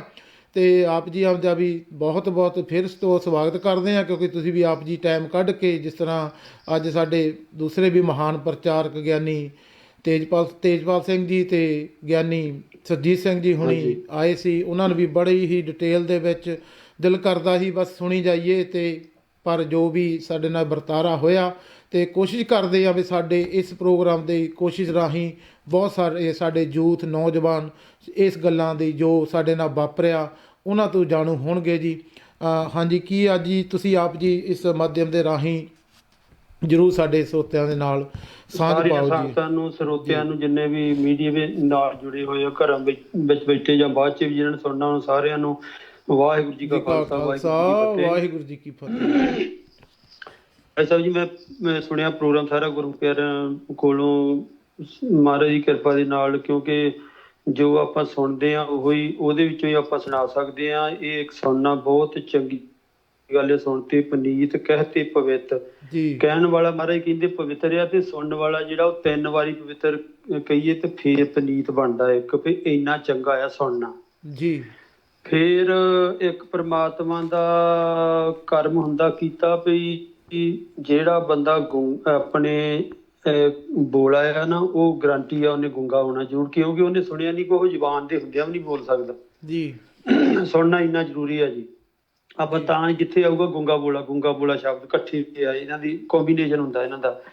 ਪਰ ਗੁਰੂ ਸਾਹਿਬ ਦੇ ਲੋ ਸੁਣੇ ਗੁੰਗ ਜੋ ਯਾਹੀ ਸੁਰਸ ਨਾ ਪਾਵਈ, ਸੁਣੇ ਮੂੜ ਚਿਤ ਲਾਈ ਚਤਰਤਾ ਆਵਈ। ਮਹਾਰਾਜ ਕਹਿੰਦੇ ਵੀ ਤੁਸੀਂ ਸੁਣਨਾ ਸ਼ੁਰੂ ਕਰ ਦਿਓ ਆਪਣੇ ਵੱਡਿਆਂ ਦਾ ਇਤਿਹਾਸ, ਤੇ ਵੱਡਿਆਂ ਦੇ ਇਤਿਹਾਸ ਤੇ ਤਾਕਤ ਕਿੰਨੀ ਹੁੰਦੀ ਆ। ਮਹਾਰਾਜ ਕਹਿੰਦੇ ਰਾਜਾ ਜਨਵੇਜਾ ਦੇ ਮੱਤੀ ਵਰਜ ਬਿਆਸ ਪੜਾਇਆ। ਪੰਜਵੇਂ ਪਾਤਸ਼ਾਹ ਕਹਿੰਦੇ ਤਿੰਨ ਕਰ ਜਾਗੇ 18 ਘਾਏ, ਕਿਰਤ ਨਾ ਚੱਲਿਆ ਚਲਾਇਆ। ਬਿਆਸ ਉਹਦਾ ਗੁਰੂ ਉਹਨੂੰ ਕਥਾ ਸੁਣਾਉਂਦਾ ਸੀਗਾ, ਗੁਣਾ ਉਗੜਾ ਦੀ ਗੱਲ ਕਰਨ ਲੱਗ ਪਿਆ। ਕਹਿੰਦਾ ਵੀ ਸੁਣਨ ਦੇ ਨਾਲ ਚੰਗੇ ਗੁਣ ਮਤਲਬ ਆਉਂਦੇ ਆ, ਜਦੋਂ ਚੰਗੀ ਕਥਾ ਸੁਣਦੇ, ਚੰਗਾ ਪ੍ਰਚਾਰ ਸੁਣਦੇ, ਤੁਹਾਡੇ ਵਿੱਚ ਚੰਗੇ ਬੀਜ ਪੈ ਜਾਂਦੇ ਆ, ਤੇ ਉਹ ਮਾੜੇ ਬੀਜਾਂ ਨੂੰ, ਮਾੜੇ ਨਦੀਨਾਂ ਨੂੰ ਮਾਰ ਲੈਂਦੇ ਆ। ਤੇ ਜਨਵੇਜਾ ਕਹਿਣ ਲੱਗਾ ਇਹ ਜ਼ਰੂਰੀ ਆ, ਕਹਿੰਦਾ ਨਾ ਵੀ ਸੁਣੇ ਤੇ ਉਦਾਂ ਕੱਢ ਸਕਦਾ। ਕਹਿਣ ਲੱਗਾ ਏਦਾਂ ਨਿਕਲਦੇ ਨਹੀਂ ਹੁੰਦੇ। ਤੇ ਜਦੋਂ ਬੰਦਾ ਕੇਤੂ ਪਰੰਤੂ ਕਰੇ ਉਹਦੇ ਵਿੱਚ ਨੁਕਸ ਹੁੰਦਾ, ਫਿਰ ਲਿਖੀ ਨਾ ਹੀ ਕਰੋਧੀ ਦਾ ਹੁੰਦਾ। ਕਰੋਧ ਜਾ ਕਹਿੰਦਾ ਜਾ ਵੀ ਜਿਹੜਾ ਤੇਰੇ ਨਾਲ ਜੋ ਹੋਣਾ ਤੈਨੂੰ ਮੈਂ ਦੱਸ ਦਿੰਦਾ, ਕਹਿੰਦਾ ਤੂੰ ਵੀ ਮੇਰੇ ਕੋਲ ਆਉਣਾ, ਕਹਿੰਦਾ ਤੈਨੂੰ ਪਤਾ ਲੱਗੂ, ਤੈਨੂੰ ਕੋੜ ਨਾ ਮਰਨਾ। ਜਾਣੀ ਆਪਾਂ ਸਾਰਿਆਂ ਨੂੰ ਪਤਾ ਉਹ ਕੋੜ ਨਾ ਹੀ ਮਰਿਆ ਸੀਗਾ, ਕਿਉਂਕਿ ਕੇਤੂ ਪਰੰਤੂ ਕਰੀ ਗਿਆ। ਨਹੀਂ ਏਦਾਂ ਨਹੀਂ ਹੋ ਸਕਦੀ, ਇਹ ਨਾ ਮੁਮਕਿਨ ਆ, ਇਹ ਇਸ ਤਰ੍ਹਾਂ ਹੋ ਨਹੀਂ ਸਕਦੀ। ਹਾਥੀ ਜਿਹੜੇ ਆ ਉਦਾਂ ਸੈਟਲਾਈਟਾਂ ਜਿੱਦਾਂ ਉੱਤੇ ਤੁਰੀਆਂ ਫਿਰਦੀਆਂ ਨਾ, ਕਿੰਨੀਆਂ ਭਾਰੀਆਂ, ਹਾਥੀ ਦੇ ਨਾਲੋਂ ਵੀ ਭਾਰ ਉਹਨਾਂ ਦਾ ਜ਼ਿਆਦਾ ਹੀ ਹੋਣਾ। ਉਹ ਤੁਰੀਆਂ ਫਿਰਦੀਆਂ, ਲੋਕੀ ਮੰਨੀ ਜਾਂਦੇ ਕਿ ਨਹੀਂ ਪਤਾ ਵੀ ਹਾਂ ਸੈਟਲਾਈਟਾਂ ਉੱਥੇ ਛੱਡਦੀ, ਤੇ ਹੱਥ ਗ੍ਰੈਵਿਟੀ ਖਤਮ ਹੋ ਜਾਂਦੀ ਹੈ। ਤੇ ਜਿਹੜੇ ਪਰਮਾਤਮਾ ਦੇ ਪਿਆਰੇ ਹੁੰਦੇ ਉਹਨਾਂ ਦੀ ਜਾਨ ਬਹੁਤ ਹੁੰਦੀ ਆ। ਪੁਰਾਤਨ ਜਿਹੜਾ ਆਪਣਾ ਜੀ ਸਤਯੁਗ ਤੋਂ ਲੈ ਕੇ ਇਤਿਹਾਸ ਤੁਰਿਆ ਆਉਂਦਾ। ਇੱਕ ਹੋਰ ਬੇਨਤੀ ਕਰ ਲਈਏ ਵੀ ਜਿਹੜਾ ਨੈਵੀਗੇਸ਼ਨ ਨਵਾਂ ਨਕਸ਼ਾ ਬਣਦਾ, ਉਹ ਕਦੀ ਵੀ ਪੁਰਾਣੇ ਨਕਸ਼ੇ ਵਿੱਚੋਂ ਕੱਢੇ ਨਹੀਂ ਜਾ ਸਕਦੇ, ਕਿਉਂਕਿ ਨਵਾਂ ਨਕਸ਼ਾ ਜਿਹੜਾ ਆ ਨਵੇਂ ਘਰਾਂ ਵਿੱਚ ਜਾਣ ਵਾਸਤੇ ਤੁਹਾਨੂੰ ਜਾਣਾ ਪੁਰਾਣੇ ਵਿੱਚ ਦੀ ਲੰਘ ਕੇ ਪੈਣਾ ਆ। ਇਹ ਨਹੀਂ ਵੀ ਤੁਸੀਂ ਨਵੇਂ ਦੇ ਵਿੱਚ ਹੈਲੀਕਾਪਟਰ ਨਾਲ ਜਾ ਕੇ ਛਾਲ ਮਾਰ ਦੇਣੀ ਆ। ਪੁਰਾਣੀਆਂ ਜਿਹੜੀਆਂ ਪੁਰਾਣਾ ਰੋਡਾਂ, ਉਹਨਾਂ ਦਾ ਨਕਸ਼ਾ ਤੁਹਾਡੇ ਕੋਲ ਜ਼ਰੂਰ ਹੋਣਾ ਚਾਹੀਦਾ, ਜਿਹੜਾ ਕਿ ਸਾਨੂੰ ਉਹਨਾਂ ਤੋਂ ਵਾਂਝੇ ਰੱਖਿਆ ਜਾ ਰਿਹਾ। ਉਹ ਸਾਡਾ ਕੋਈ ਇਸ ਹਿੰਦੂਆਂ ਦੇ ਇਤਿਹਾਸ ਨਾਲ ਜਾਂ ਪੁਰਾਤਨ ਇਤਿਹਾਸ ਦੇ ਨਾਲ ਕੋਈ ਨਾ ਨਫ਼ਰਤ ਆ, ਤੇ ਨਾ ਕੋਈ ਸਾਨੂੰ ਇਹਦੇ ਤੋਂ ਹੀ ਲੈਣਾ ਦੇਣਾ ਹੁੰਦਾ ਕੋਈ। ਜਦੋਂ ਤੁਹਾਡੇ ਕੋਈ ਘਰ ਨੂੰ, ਸਾਡੇ ਘਰ ਨੂੰ, ਜਾਂ ਕਿਸੇ ਦੇ ਵੀ ਘਰ ਨੂੰ, ਕਿਸੇ ਵੀ ਡੈਸਟੀਨੇਸ਼ਨ ਤੇ ਜਾਂਦੇ, ਉੱਥੇ ਰਾਜ ਕਹਿੰਦੇ ਹੁੰਦੇ ਉਹ ਜਿਹੜਾ ਫਲਾਨਾ ਪੱਬ ਆਉਂਦਾ, ਉਹ ਤੋਂ ਸੱਜੇ ਹੱਥ ਹੋ ਜਾਓ, ਗਾਂ ਨੈਕਸਟ ਮੱਛੀ ਸ਼ੌਪ ਹੋਣੀ ਤੋਂ ਖੱਬੇ ਹੋ ਜਾਓ, ਗਾਂ ਉੱਥੇ ਫਲਾਨੇ ਦੀ ਝਟਕਈ ਦੀ ਦੁਕਾਨ ਹੈ ਤੋਂ ਰਾਈਟ ਹੋ ਜਾਓ, ਫਲਾਨੇ ਥਾਂ ਉੱਥੇ ਮੁਸਲਮਾਨਾਂ ਦੀ ਸ਼ੌਪ ਆ, ਤੀਜੇ ਥਾਂ ਜਾ ਕੇ ਭਈਏ ਦੀ ਸ਼ੌਪ ਆ, ਉੱਥੋਂ ਸੱਜੇ ਹੱਥ ਹੋ ਜਾਓ ਟਰੈਵਲ ਏਜੰਟ ਦੀ।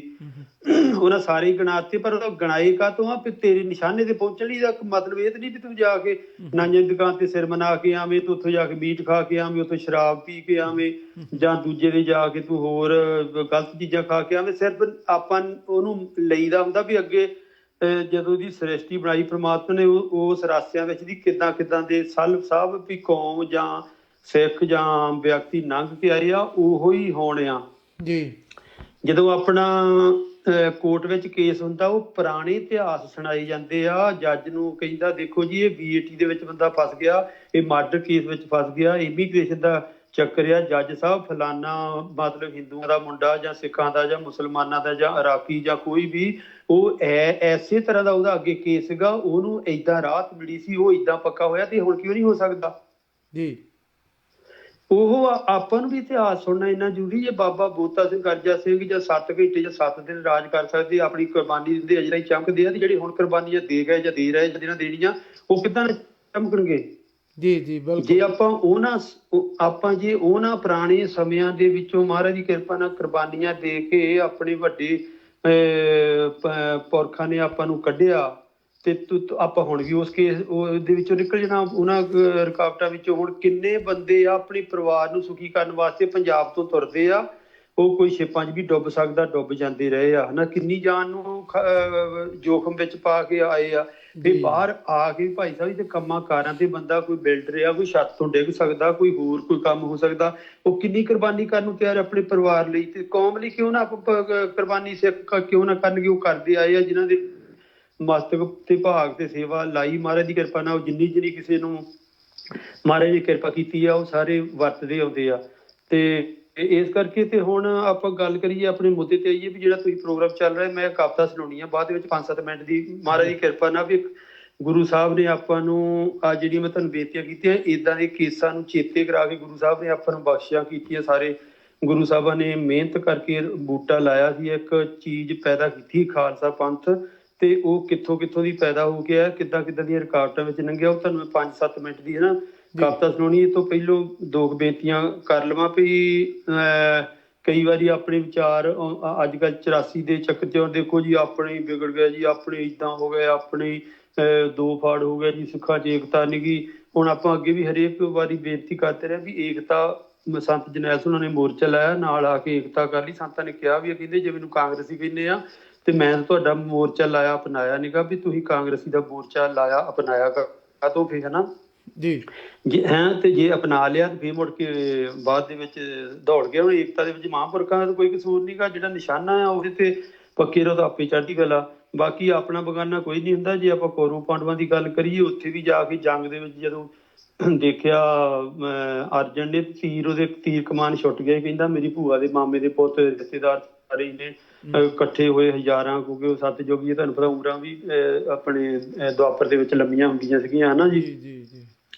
ਤੇ ਉਹ ਕਹਿਣ ਲੱਗਾ ਮੈਂ ਨਹੀਂ ਲੜਨਾ। ਫਿਰ ਉਹਨੂੰ ਕ੍ਰਿਸ਼ਨ ਨੇ ਕਿਹਾ ਸੀ ਨਹੀਂ, ਕਹਿੰਦਾ ਤੈਨੂੰ ਲੜਨਾ ਪੈਣਾ। ਇਹ ਜਿਹੜਾ ਮਤਲਬ ਨਾਟਕ ਆ ਇਹ ਪ੍ਰਮਾਤਮਾ ਨੇ ਪਹਿਲੋਂ ਸੈੱਟ ਕੀਤਾ। ਉਹਨੇ ਸਾਰਾ ਕੁਝ ਦਿਖਾਲ ਕੇ ਉਹਦੇ ਵਿੱਚ ਗੀਤਾ ਦਾ ਸੁਣਾ ਕੇ ਉਹ 'ਚ ਜੋਸ਼ ਭਰ ਕੇ ਫਿਰ ਉਹਨੂੰ ਉਹਦੇ ਨਾਲ ਲੜਾਇਆ ਸੀ। ਪਰ ਇਹ ਹਮੇਸ਼ਾ ਜੀ ਕ੍ਰਿਸ਼ਨ ਨੇ ਧੋਖਾ ਕੀਤਾ। ਇਹਨੇ ਜਿਹੜਾ ਉਹਨੂੰ ਕੰਸ ਨੂੰ ਮਾਰਿਆ ਸੀਗਾ ਇਹਨੇ, ਤੇ ਉਦੋਂ ਵੀ ਮਤਲਬ ਕਈ ਡਿਪਲੋਮੇਸੀਆਂ ਮਾਰੀਆਂ। ਫਿਰ ਇਹਨੇ ਜਰਾਸੰਧ ਨੂੰ ਮਾਰਿਆ, ਜਿਹੜਾ ਉਹਦਾ ਸਹੁਰਾ ਸੀਗਾ ਆਪਣੀ ਕ੍ਰਿਸ਼ਨ ਦਾ, ਨਹੀਂ ਦੂਜੇ ਦਾ, ਕੰਸ ਦਾ ਸਹੁਰਾ ਸੀ ਜਰਾਸੰਧ, ਉਹਨੂੰ ਵੀ ਇਹਨੇ ਧੋਖੇ ਦੇ ਨਾਲ ਮਾਰਿਆ ਸੀਗਾ। ਤੇ ਫਿਰ ਰਾਜਾ ਖੜਗ ਸਿੰਘ ਨੂੰ ਵੀ ਇਹਨੇ ਧੋਖੇ ਨਾਲ ਮਾਰਿਆ। ਜਿੱਦਾਂ ਉਹ ਆਪਾਂ ਫੇਰ ਕਿਤੇ ਕਰਾਂਗੇ, 10ਵੀਂ ਪਾਤਸ਼ਾਹ ਨੇ ਇਤਿਹਾਸ ਬਹੁਤ ਵਧੀਆ ਤਰੀਕੇ ਦੇ ਨਾਲ ਲਿਖਿਆ। ਇੱਥੇ ਥੋੜੀ ਜਿਹੀ ਕਰਨ ਦੀ ਗੱਲ ਆਈ ਸੀਗੀ ਨਾ ਜੀ, ਕਰਨ ਨੂੰ ਵੀ ਇਹਨੇ ਕ੍ਰਿਸ਼ਨ ਨੇ ਧੋਖੇ ਨਾਲ ਮਾਰਿਆ, ਕਿਉਂਕਿ ਉਹ ਇੱਕ ਉਹਦੇ ਸਰੀਰ ਤੇ ਐਸਾ ਕਬਜ਼ ਲੈ ਕੇ ਜੰਮਿਆ ਸੀ। ਇੱਕੋ ਇੱਕ ਬੰਦਾ ਸੀਗਾ ਉਹ ਕਰਨ, ਪਾਂਡਵਾਂ ਦਾ ਉਹ ਭਰਾ ਸੀਗਾ, 5 ਪਾਂਡਵਾਂ ਦਾ, ਕੁੰਤੀ ਦਾ ਪੁੱਤਰ ਸੀ ਉਹ, ਸੂਰਜ ਪੁੱਤਰ ਵੀ ਕਹਿੰਦੇ ਉਹਨੂੰ, ਕਹਿਣ ਤੋਂ ਭਾਵ।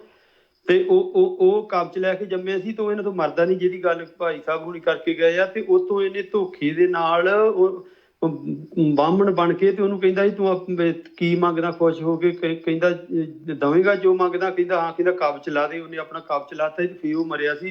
ਹਰੇਕ ਵੇਲੇ ਨੇ ਧੋਖਾ ਕੀਤਾ। ਫਿਰ ਇਹਨਾਂ ਦਾ ਦਰੋਣਾਚਾਰੀਆ ਨਹੀਂ ਮਰਦਾ ਸੀ, ਉਹਦੇ ਮੁੰਡੇ ਦਾ ਨਾਂ ਹਾਥੀ ਰੱਖ ਕੇ ਅਸਥਾ ਮਾਹਤੋ ਉਹਨੂੰ ਮਾਰਿਆ।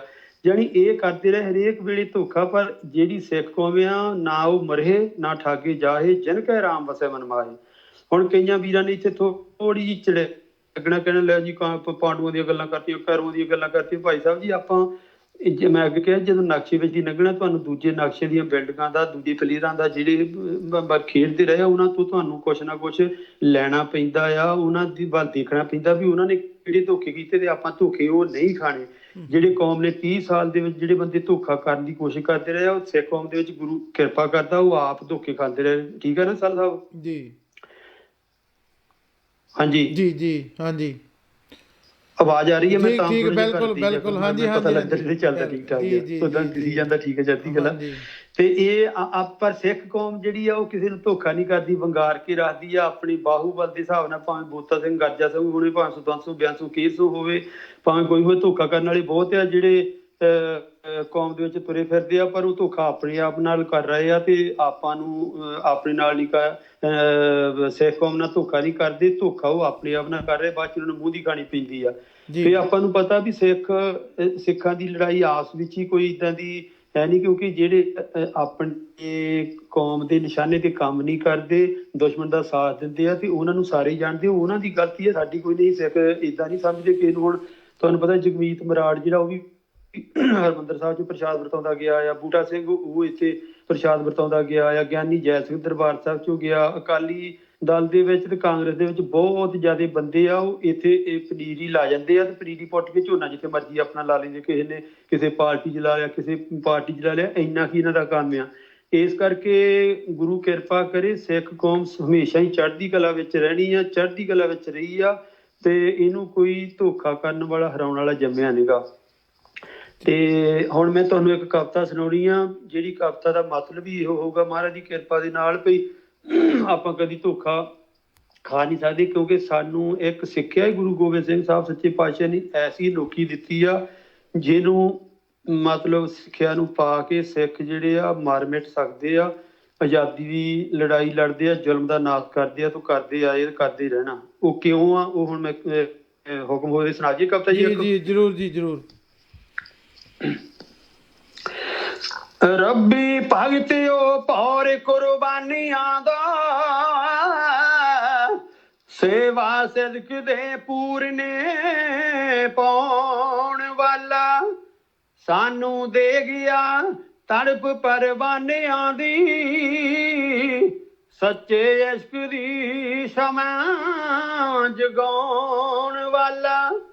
ਰੱਬੀ ਭਗਤਿਓ ਪੌਰ ਕੁਰਬਾਨੀਆਂ ਦਾ, ਸੇਵਾ ਸਦਕ ਦੇ ਪੂਰਨੇ ਪਾਉਣ ਵਾਲਾ, ਸਾਨੂੰ ਦੇ ਗਿਆ ਤੜਪ ਪਰਵਾਨਿਆਂ ਦੀ, ਸੱਚੇ ਇਸ਼ਕ ਦੀ ਸ਼ਮਾ ਜਗਾਉਣ ਵਾਲਾ। ਉਹ ਤਾਰ ਦੇ ਗਿਆ, ਤਾਰ ਗਿਆ ਅਣ ਤਾਰੂਆਂ ਡੁੱਬਦਿਆਂ ਨੂੰ, ਸਿਦਕ ਸਰ ਵਿੱਚ ਤਾਰੀਆਂ ਲਾਉਣ ਵਾਲਾ, ਵਸ ਗਿਆ ਏ ਸਾਡਿਆਂ ਦਿਲਾਂ ਉੱਤੇ, ਸਾਡੀ ਉਜੜੀ ਦੁਨੀਆ ਵਸਾਉਣ ਵਾਲਾ। ਆ ਸੁੱਤਾ ਹੱਸ ਕੇ ਜ਼ੁਲਮ ਦੀ ਤੇਗ ਥੱਲੇ, ਸੁੱਤੇ ਹੋਏ ਮਜਲੂਮ ਜਗਾਉਣ ਵਾਲਾ, ਨਾਲ ਖੂਨ ਦੇ ਹੋ ਗਿਆ ਏ ਲਿਖ ਪੱਟੀ, ਸਾਨੂੰ ਸਬਕ ਸ਼ਹੀਦੀ ਸਿਖਾਉਣ ਵਾਲਾ। ਆਲਮਗੀਰ ਬੇਇਲਮ ਦੀ ਕੈਦ ਅੰਦਰ, ਉਹ ਨਜ਼ਰ ਨਵਾਂ ਸਕੂਲ ਇੱਕ ਯਾਰ ਆਏ, ਕੋਈ ਪ੍ਰੇਮ ਦੀ ਪੱਟੀ ਬਣਾਉਣ ਖਾਤਰ, ਆਰੇ ਨਾਲ ਸਰੀਰ ਚਰਵਾਰ ਆਏ। ਉਹ ਫਿੱਕੀ ਜਈ ਕੋਈ ਦੇਗ ਦਵਾਤ ਅੰਦਰ, ਸ਼ਾਹੀ ਆਪਣੇ ਖੂਨ ਦੀ ਪਾਰ ਆਏ, ਲਿਖਣ ਵਾਸਤੇ ਜਿੰਦ ਤੇ ਕਾਗਜ਼ਾਂ ਤੇ, ਕੋਈ ਤੇਗ ਦੀ ਕਲਮ ਬਣਾ ਰਿਹਾ ਏ। ਆ ਕਮ ਆ ਜਾਣੀਏ ਦਿਲੋਂ ਕੁਰਬਾਨੀਆਂ ਦਾ, ਬੈਠਾ ਪਿੰਜਰੇ ਵਿੱਚ ਪੜਾਉਣ ਵਾਲਾ, ਨਾਲ ਪਿਆਰ ਦੇ ਇਉਂ ਸਮਝਾ ਰਿਹਾ ਏ, ਤੇ ਆਸ਼ਿਕ ਸੱਚ ਦਾ ਸਬਕ ਸਿਖਾਉਣ ਵਾਲਾ। ਮਤੀ ਦਾਸ ਜੀ ਸਿਦਕ ਗੁਲਜ਼ਾਰ ਅੰਦਰ, ਟੇਪੇ ਜਿਗਰ ਚੋਂ ਖੂਨ ਦੇ ਚੋਈਦੇ ਨੇ, ਉਹ ਦੁਨੀਆ ਵਸਦੀ ਏ ਤਾਈਓ ਬੁਲਬੁਲਾਂ ਦੀ, ਪੌਰ ਲੁੱਟਦੇ ਮਜੇ ਖੁਸ਼ਬੋਈ ਦੇ ਨੇ, ਖੁੱਲ ਦਿਲੀ ਦੇ ਨਾਲ ਪਿਆਰਿਆਂ ਨੂੰ, ਟੋਏ ਇਉਂ ਦਿਆਲਾ ਜੀ ਢੋਈ ਦੇ ਨੇ, ਚੁਣ ਚੁਣ ਦੇਗ ਵਿੱਚੋਂ ਮੋਤੀ ਛਾਲਿਆਂ ਦੇ, ਸੱਚੇ ਪਿਆਰ ਦੇ ਹਾਰ ਪਰੋਈ ਦੇ ਨੇ। ਖੂ ਖਾਫੀ ਉਸ ਮਨਸੂਰ ਨੂੰ ਦਾਰਦਾ ਕੀ, ਐਨ ਲਹਕ ਦਾ ਭੇਤ ਜੋ ਪਾਉਣ ਵਾਲਾ, ਸੰਦਾਂ ਲੈ ਲੈਂਦਾ ਸਾਰੇ ਜਗ ਦੀਆਂ, ਅਰਜਨ ਗੁਰੂ ਦਾ ਸਬਕ ਪਕਾਉਣ ਵਾਲਾ। ਉਹਦੀ ਆਤਮਾ ਤਿਉਂ ਤਿਉਂ ਸ਼ਾਂਤ ਹੋਵੇ, ਉਹਦੀ ਆਤਮਾ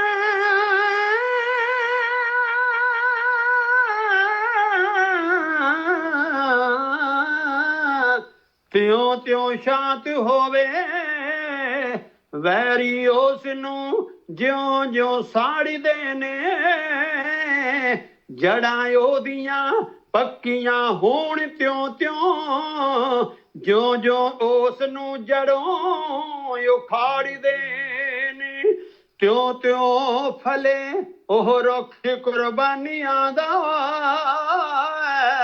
ਅੰਗ ਅੰਗ ਜਿਉਂ ਜਿਉਂ ਉਸ ਦਾ ਝਾੜਦੇ ਨੇ ਦੁਨੀਆ ਤਿਉਂ ਤਿਉਂ ਉਹਦੀ ਆਬਾਦ ਹੋਵੇ ਜਿਉਂ ਜਿਉਂ ਮਨ ਦਾ ਮੰਦਰ ਉਜਾੜਦੇ ਨੇ ਆ ਸੂਰਜ ਵਾਂਗ ਸੰਸਾਰ ਤੇ ਚਮਕਦਾ ਏ ਉਹ ਸੂਰਜ ਵਾਂਗ ਸੰਸਾਰ ਤੇ ਚਮਕਦਾ ਏ ਚਾਰ ਚੰਦ ਕੁਰਬਾਨੀ ਨੂੰ ਲਾਉਣ ਵਾਲਾ ਮਰ ਕੇ ਸਦਾ ਵੀ ਉਹ ਮਰ ਕੇ ਸਦਾ ਦੀ ਜ਼ਿੰਦਗੀ ਪਾ ਲੈਂਦਾ ਤੇ ਦੁਖੀ ਦਿਲਾਂ ਦਾ ਦਰਦ ਵੰਡਾਉਣ ਵਾਲਾ ਸਿਰ ਵੇਚ ਕੇ ਪੂਰਾ ਸਵਾਲ ਕਰੀਏ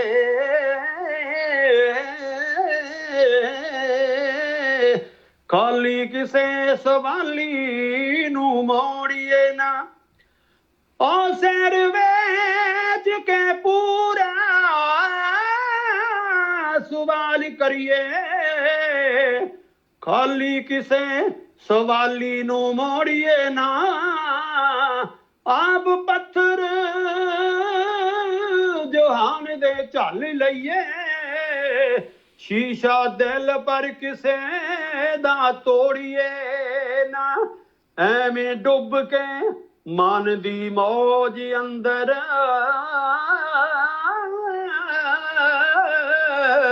ਐਵੇਂ ਡੁੱਬ ਕੇ ਮਨ ਦੀ ਮੌਜ ਅੰਦਰ ਬੇੜੀ ਕਿਸੇ ਅਣਤਾਰੂ ਦੀ ਬੋੜੀਏ ਨਾ ਹੱਥੀ ਆਪਣੀ ਸਭ ਕੁਝ ਵਾਰ ਦਈਏ ਜੇ ਦੀ ਬਾਹ ਫੜੀਏ ਉਹ ਜੇ ਦੀ ਬਾਹ ਫੜੀਏ ਮੁੜ ਕੇ ਛੋੜੀਏ ਨਾ ਰਾਗ ਦਰਦ ਦਾ ਦਿਲਾਂ ਵਿੱਚ ਛੇੜ ਦੇਵੇ ਹੋ ਰਾਗ ਦਰਦ ਦਾ ਦਿਲਾਂ ਵਿੱਚ ਛੇੜ ਦੇਵੇ ਟੁੱਟੇ ਦਿਲਾਂ ਦੀ ਤਾਰ ਹਿਲਾਉਣ ਵਾਲਾ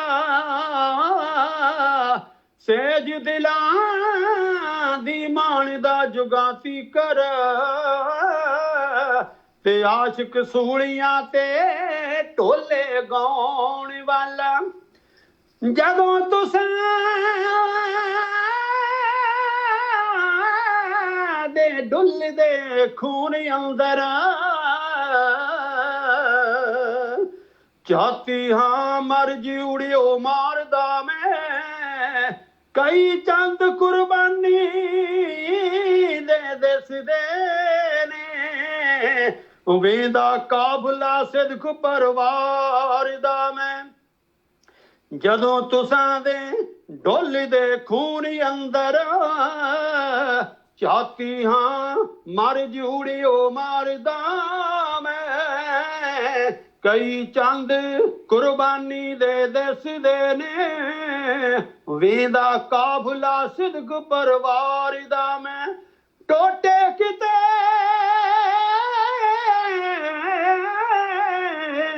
ਅਜੀਤ ਦੇ ਜਾਪਦੇ ਨੇ ਟੋਟੇ ਕਿਤੇ ਅਜੀਤ ਦੇ ਜਾਪਦੇ ਨੇ ਕੀਮਾ ਵੇਖਦਾ ਕਿਤੇ ਜੁਝਾਰਦਾ ਮੈਂ ਚਿੜੀਆਂ ਜਾਣਾ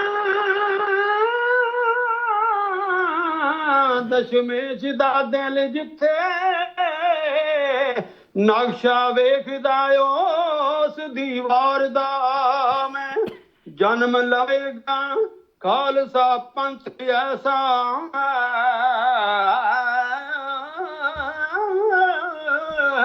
ਉਹ ਜਨਮ ਲਵੇਗਾ ਖਾਲਸਾ ਪੰਥ ਐਸਾ ਨਾਲ ਮੌਤ ਦੇ ਜੀ ਪਰਚਾਉਣ ਵਾਲਾ ਜ਼ਾਲਮ ਰਾਜ ਦੇ ਮਹਿਲ ਮਨਾਰਿਆਂ ਦੀ ਨਾਲ ਇੱਟ ਦੇ ਇੱਟ ਖੜਕਾਉਣ ਵਾਲਾ ਜਨਮ ਲਵੇਗਾ ਖਾਲਸਾ ਪੰਥ ਐਸਾ ਨਾਲ ਮੌਤ ਦੇ ਜੀ ਪਰਚਾਉਣ ਵਾਲਾ ਜ਼ਾਲਮ ਰਾਜ ਦੇ ਮਹਿਲ ਮਨਾਰਿਆਂ ਦੀ ਨਾਲ ਇੱਟ ਦੇ ਇੱਟ ਖੜਕਾਉਣ ਵਾਲਾ ਤੇ ਨਾਲ ਇੱਟ ਦੇ ਇੱਟ ਖੜਕਾਉਣ ਵਾਲਾ। ਵਾਹ ਜੀ ਵਾਹ, ਬਹੁਤ ਵਧੀਆ ਭਾਈ ਸਾਹਿਬ ਹਾਂਜੀ ਜੀ। ਹਾਂਜੀ ਸਲ ਸਾਹਿਬ, ਇੱਕ ਕਵਿਤਾ ਸੀ ਜਿਹਦੇ ਤੋਂ ਮਹਾਰਾਜ ਨੇ ਕੁਰਬਾਨੀਆਂ ਕਰਕੇ ਤੇ ਸਾਨੂੰ ਇੱਕ ਸਬਕ ਸਿਖਾਇਆ ਸੀ ਵੀ ਜਿਹੜਾ ਕੁਰਬਾਨੀਆਂ ਕਰੂਗਾ, ਜੇ ਗੁਰੂ ਸਾਹਿਬਾਂ ਨੇ ਇੰਨੀਆਂ ਕੁਰਬਾਨੀਆਂ ਕੀਤੀਆਂ, ਸਿੱਖਾਂ ਨੇ, ਸੂਰਮਿਆਂ ਨੇ, ਗੁਰੂ ਦੇ ਪੁੱਤਰਾਂ ਨੇ ਕੀਤੀਆਂ, ਤੇ ਬਾਅਦ ਦੇ ਵਿੱਚ ਇੱਟ ਨਾ ਇੱਟ ਖੜਕਾਈ ਸੂਬੇ ਸਰਹੰਦ ਦੀ। ਜੇ ਕੁਰਬਾਨੀ ਕੀਤੀ ਆ ਕਦੀ ਕਿਸੇ ਦੇਸ਼ਾਂ ਦੀਆਂ ਜੰਗਾਂ ਦੇ ਵਿੱਚ, ਚੀਫ ਆਫ ਦੀ ਆਰਮੀ ਦੇਖ ਲਓ, ਕਦੀ ਮੇਰਾ ਖਿਆਲ ਨਹੀਂ ਕਿ ਰਿਕਾਰਡ ਹੋਣਾ ਕਦੀ, ਹੈ ਨਾ ਜੀ, ਤੇ ਨਹੀਂ ਮਰਦੇ, ਪਰ chief of the army Vaidya ਨੂੰ ਗੁਰੂ ਕੇ ਸਿੱਖਾਂ ਨੇ ਆਮ ਪਰਿਵਾਰਾਂ ਵਿੱਚ ਜੰਮ ਕੇ ਦੇਖ ਲਓ ਕਿੱਡੀ ਵੱਡੀ ਕੁਰਬਾਨੀ ਕੀਤੀ ਹੈ ਜੀ। ਇਹ ਗੁਰੂ ਸਾਹਿਬ ਦੀ ਦੇਣ ਆ ਜੀ। ਜੀ ਜੀ, ਕਿਉਂਕਿ ਜਦੋਂ ਕੋਈ ਅੱਤ ਦਰਜੇ ਦਾ ਪਾਪ ਕਰਦਾ ਨਾ ਜੀ, ਨਾਲੇ ਜਿਹੜੇ ਸਿੱਖ ਕੌਮ ਹੈ ਇੱਕ ਐਰਨ ਬਣਾਈ ਗਈ ਜੀ, ਐਰਨ ਜੀ, ਐਰਨ ਬਣਾਈ ਇਸੇ ਕਰਕੇ ਹੁੰਦੀ ਆ ਕਿਸੇ ਜੇ ਐਰਨ ਦੇ ਉੱਤੇ ਰੱਖ ਕੇ ਤੁਸੀਂ ਕੱਲਾ ਥੋੜਾ ਮਾਰੋ ਭੜਕੂਗਾ, ਜੇ ਕੋਈ ਚੀਜ਼ ਰੱਖ ਕੇ ਤੋੜੋਗੇ ਤਾਂ ਟੁੱਟ ਜਾਊਗੀ, ਪਰ ਐਰਨ ਦਾ ਕੁਝ ਨਹੀਂ ਵਿਗੜਦਾ ਜੀ। ਇਹ ਸਿੱਖ ਕੌਮ ਜਿਹੜੀ ਆ ਇਹ ਬਣਾਈ ਇਸੇ ਕਰਕੇ, ਜਿਹੜਾ ਤੜੀਆਂ ਫੜੀਆਂ ਕਰੂਗਾ ਇਹਦੇ ਨਾਲ ਪੰਗਾ ਲਊਗਾ ਤੇ ਉਹ ਆਪਣੇ ਹੱਥ ਬਣਾਊਗਾ ਤੇ ਆਪਣਾ ਆਪ ਆਪਣੀ ਜਿਹੜੀ ਹੋਂਦ ਆ ਗਵਾ ਚੁੱਕਾ ਹੋਵੇਗਾ। ਤੇ ਬਾਕੀ ਗੁਰੂ ਸਾਹਿਬ ਨੇ ਕੌਮ ਬਣਾਈ ਸੀ, ਜਦੋਂ ਸਾਜਿਆ ਗੁਰੂ ਗੋਬਿੰਦ ਸਿੰਘ ਸਾਹਿਬ ਸੱਚੇ ਪਾਤਸ਼ਾਹ ਨੇ ਆ 3 ਜੂਨ ਦਾ ਦਿਹਾੜਾ ਚੱਲ ਰਿਹਾ ਆ, ਤੇ ਉਹਨਾਂ ਦੇ ਮਨਸੂਬੇ ਉਹੋ ਹੀ ਸੀਗੇ, ਪਰ ਸਿੱਖਾਂ ਦੇ ਵੀ ਆਪਣੇ ਗੁਰੂ ਤੇ ਭਰੋਸੇ ਵਾਲੇ ਮਨਸੂਬੇ ਆ ਵੀ ਅਸੀਂ ਨਾ ਉਦੋਂ ਮੁੱਕੇ ਨਾ ਹੁਣ ਮੁੱਕਰੇ, ਕਿਉਂਕਿ ਸਾਨੂੰ ਪੈਦਾ ਹੀ ਉਹਨਾਂ ਹਾਲਾਤਾਂ 'ਚ ਕੀਤਾ ਗਿਆ ਜਿਹੜੀ ਹਕੂਮਤ ਦੇ ਵਿੱਚ ਅਸੀਂ ਪੈਦਾ ਹੋਏ ਆ। ਕਿੱਡੀ ਵੱਡੀ ਹਕੂਮਤ ਹੁੰਦੀ ਸੀਗੀ ਜੀ ਆਪਣੇ ਤੁਰਕਾਂ ਦੀ ਤੇ ਮੁਗਲਾਂ ਦੀ, ਉਹਨਾਂ ਦਾ ਰਾਜ ਗੁਰੂ ਸਾਹਿਬ ਨੇ ਜੜ੍ਹਾਂ ਤੋਂ ਪੱਟ ਦਿੱਤਾ।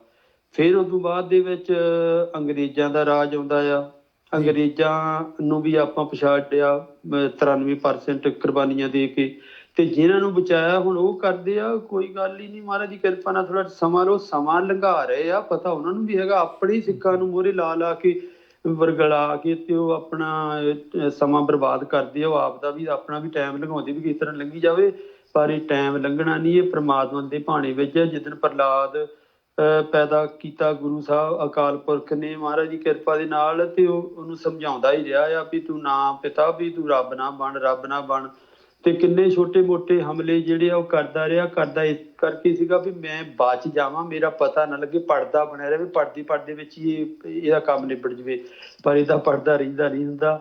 ਮਹਾਰਾਜ ਨੇ ਕਿਰਪਾ ਕੀਤੀ, ਜਦੋਂ ਦੇਖਿਆ ਐਂਡ ਤੇ ਆ ਕੇ ਥੰਮ ਪਾੜ ਕੇ ਨਿਕਲਿਆ ਪਰਮਾਤਮਾ, ਤੇ ਨਰ ਸਿੰਘ ਦਾ ਰੂਪ ਧਾਰ ਕੇ, ਤੇ ਉਹਦੇ ਬਾਹਰ ਉਹਦੇ ਬਚਨ, ਕਿਉਂਕਿ ਪਰਮਾਤਮਾ ਜਿਹੜਾ ਕਦੀ ਮੁੱਕਰਦਾ ਨਹੀਂ ਆਪਣੇ ਬਚਨਾਂ ਤੋਂ, ਪਰ ਪਰਮਾਤਮਾ ਜਿਹੜਾ ਉਹਨੂੰ ਕੋਈ ਠੱਗ ਵੀ ਨਹੀਂ ਸਕਦਾ, ਕਿਉਂਕਿ ਉਹਨੇ ਜਦੋਂ ਵਰ ਮੰਗੇ ਸੀ ਨਾ, ਉਦੋਂ ਵਰ ਉਹਨੇ ਇਹ ਮੰਗੇ ਸੀ, ਕਹਿੰਦਾ ਸੀ ਜਿਹੜੀ ਤੂੰ ਸ੍ਰਿਸ਼ਟੀ ਸਾਜੀ ਹੈ ਨਾ, ਜਿਹੜੇ ਤੂੰ ਮਾਡਲ ਬਣਾਏ ਆ, ਇਹਨਾਂ ਮਾਡਲਾਂ ਵਿੱਚ ਮੈਨੂੰ ਕੋਈ ਮਾਰੇ ਨਾ, ਵੀ ਧਰਤੀ ਤੂੰ ਸਾਜੀ ਆ, ਆਕਾਸ਼ ਹੋਰ ਮਤਲਬ ਹਥਿਆਰ ਤੂੰ ਬਣਾਏ ਆ, ਅਕਲ ਦਿੱਤੀ ਬਣਾਉਣ ਦੀ, ਪਾਣੀ ਜਾਂ ਹੋਰ ਜੋ ਵੀ, ਮੈਨੂੰ ਕਿਤੇ ਵੀ ਮੈਂ ਮਰਾਂ ਨਾ।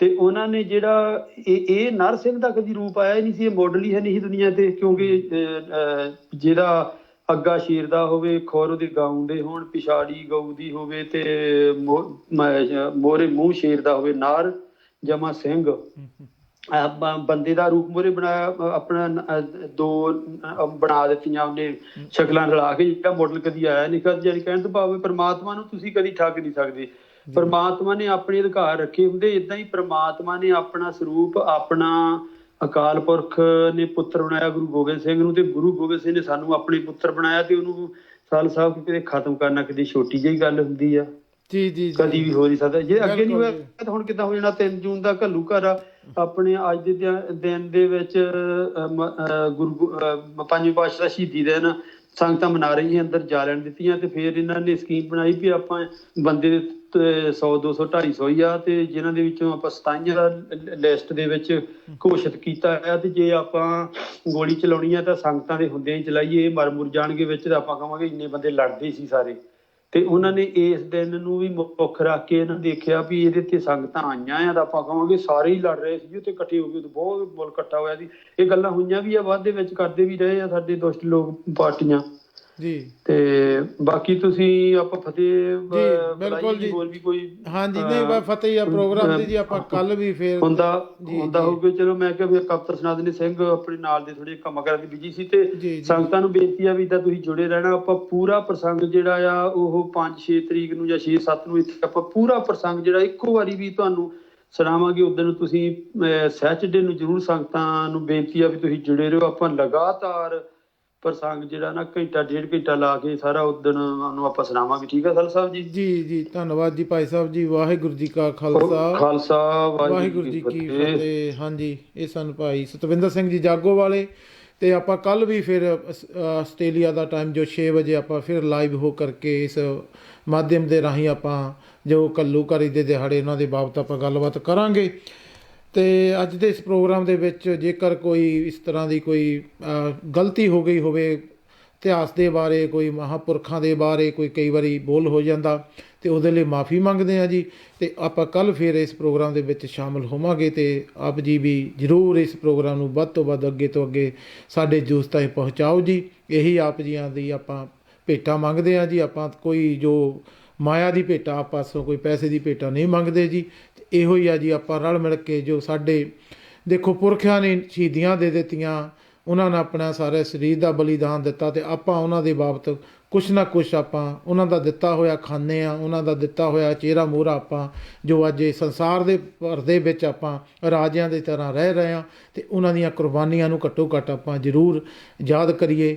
ਤੇ ਜਿਸ ਤਰ੍ਹਾਂ ਆਪਾਂ ਅਰਦਾਸ ਵਿੱਚ ਵੀ ਹਰ ਰੋਜ਼ ਬੇਨਤੀ ਕਰਦੇ ਹਾਂ, ਆਪਾਂ ਤਾਂ ਇਹੋ ਹੀ ਕਹਿ ਸਕਦੇ ਹਾਂ ਜੀ, ਇਹ ਪੁਰਾਤਨ ਸਮੇਂ ਅਤੇ ਵਰਤਮਾਨ ਸਮੇਂ ਦੇ ਸਰਬੱਤ ਸ਼ਹੀਦਾਂ ਦੀ ਕਮਾਈ ਦਾ ਧਿਆਨ ਧਰ ਕੇ ਬੋਲੋ ਜੀ ਵਾਹਿਗੁਰੂ। ਅਸੀਂ ਤਾਂ ਵਾਹਿਗੁਰੂ ਹੀ ਕਹਿ ਲਈਏ, ਇਹਦੇ ਵਿੱਚ ਵੀ ਸਾਡਾ ਭਲਾ ਆ। ਬਾਕੀ ਹੋਈ ਭੁੱਲ ਚੁੱਕ ਦੀ ਖਿਮਾ ਜੀ। ਕੱਲ ਫਿਰ ਆਪਾਂ ਮਿਲਦੇ ਹਾਂ ਜੀ ਇਸ ਪ੍ਰੋਗਰਾਮ ਦੇ ਵਿੱਚ ਜੀ, ਬਾਬੇ ਕੇ ਬਾਬਰ ਕੇ ਪ੍ਰੋਗਰਾਮ ਦੇ ਵਿੱਚ। ਹੋਈ ਭੁੱਲ ਚੁੱਕ ਦੀ ਖਿਮਾ। ਵਾਹਿਗੁਰੂ ਜੀ ਕਾ ਖਾਲਸਾ ਵਾਹਿਗੁਰੂ ਜੀ ਕੀ ਫਤਿਹ।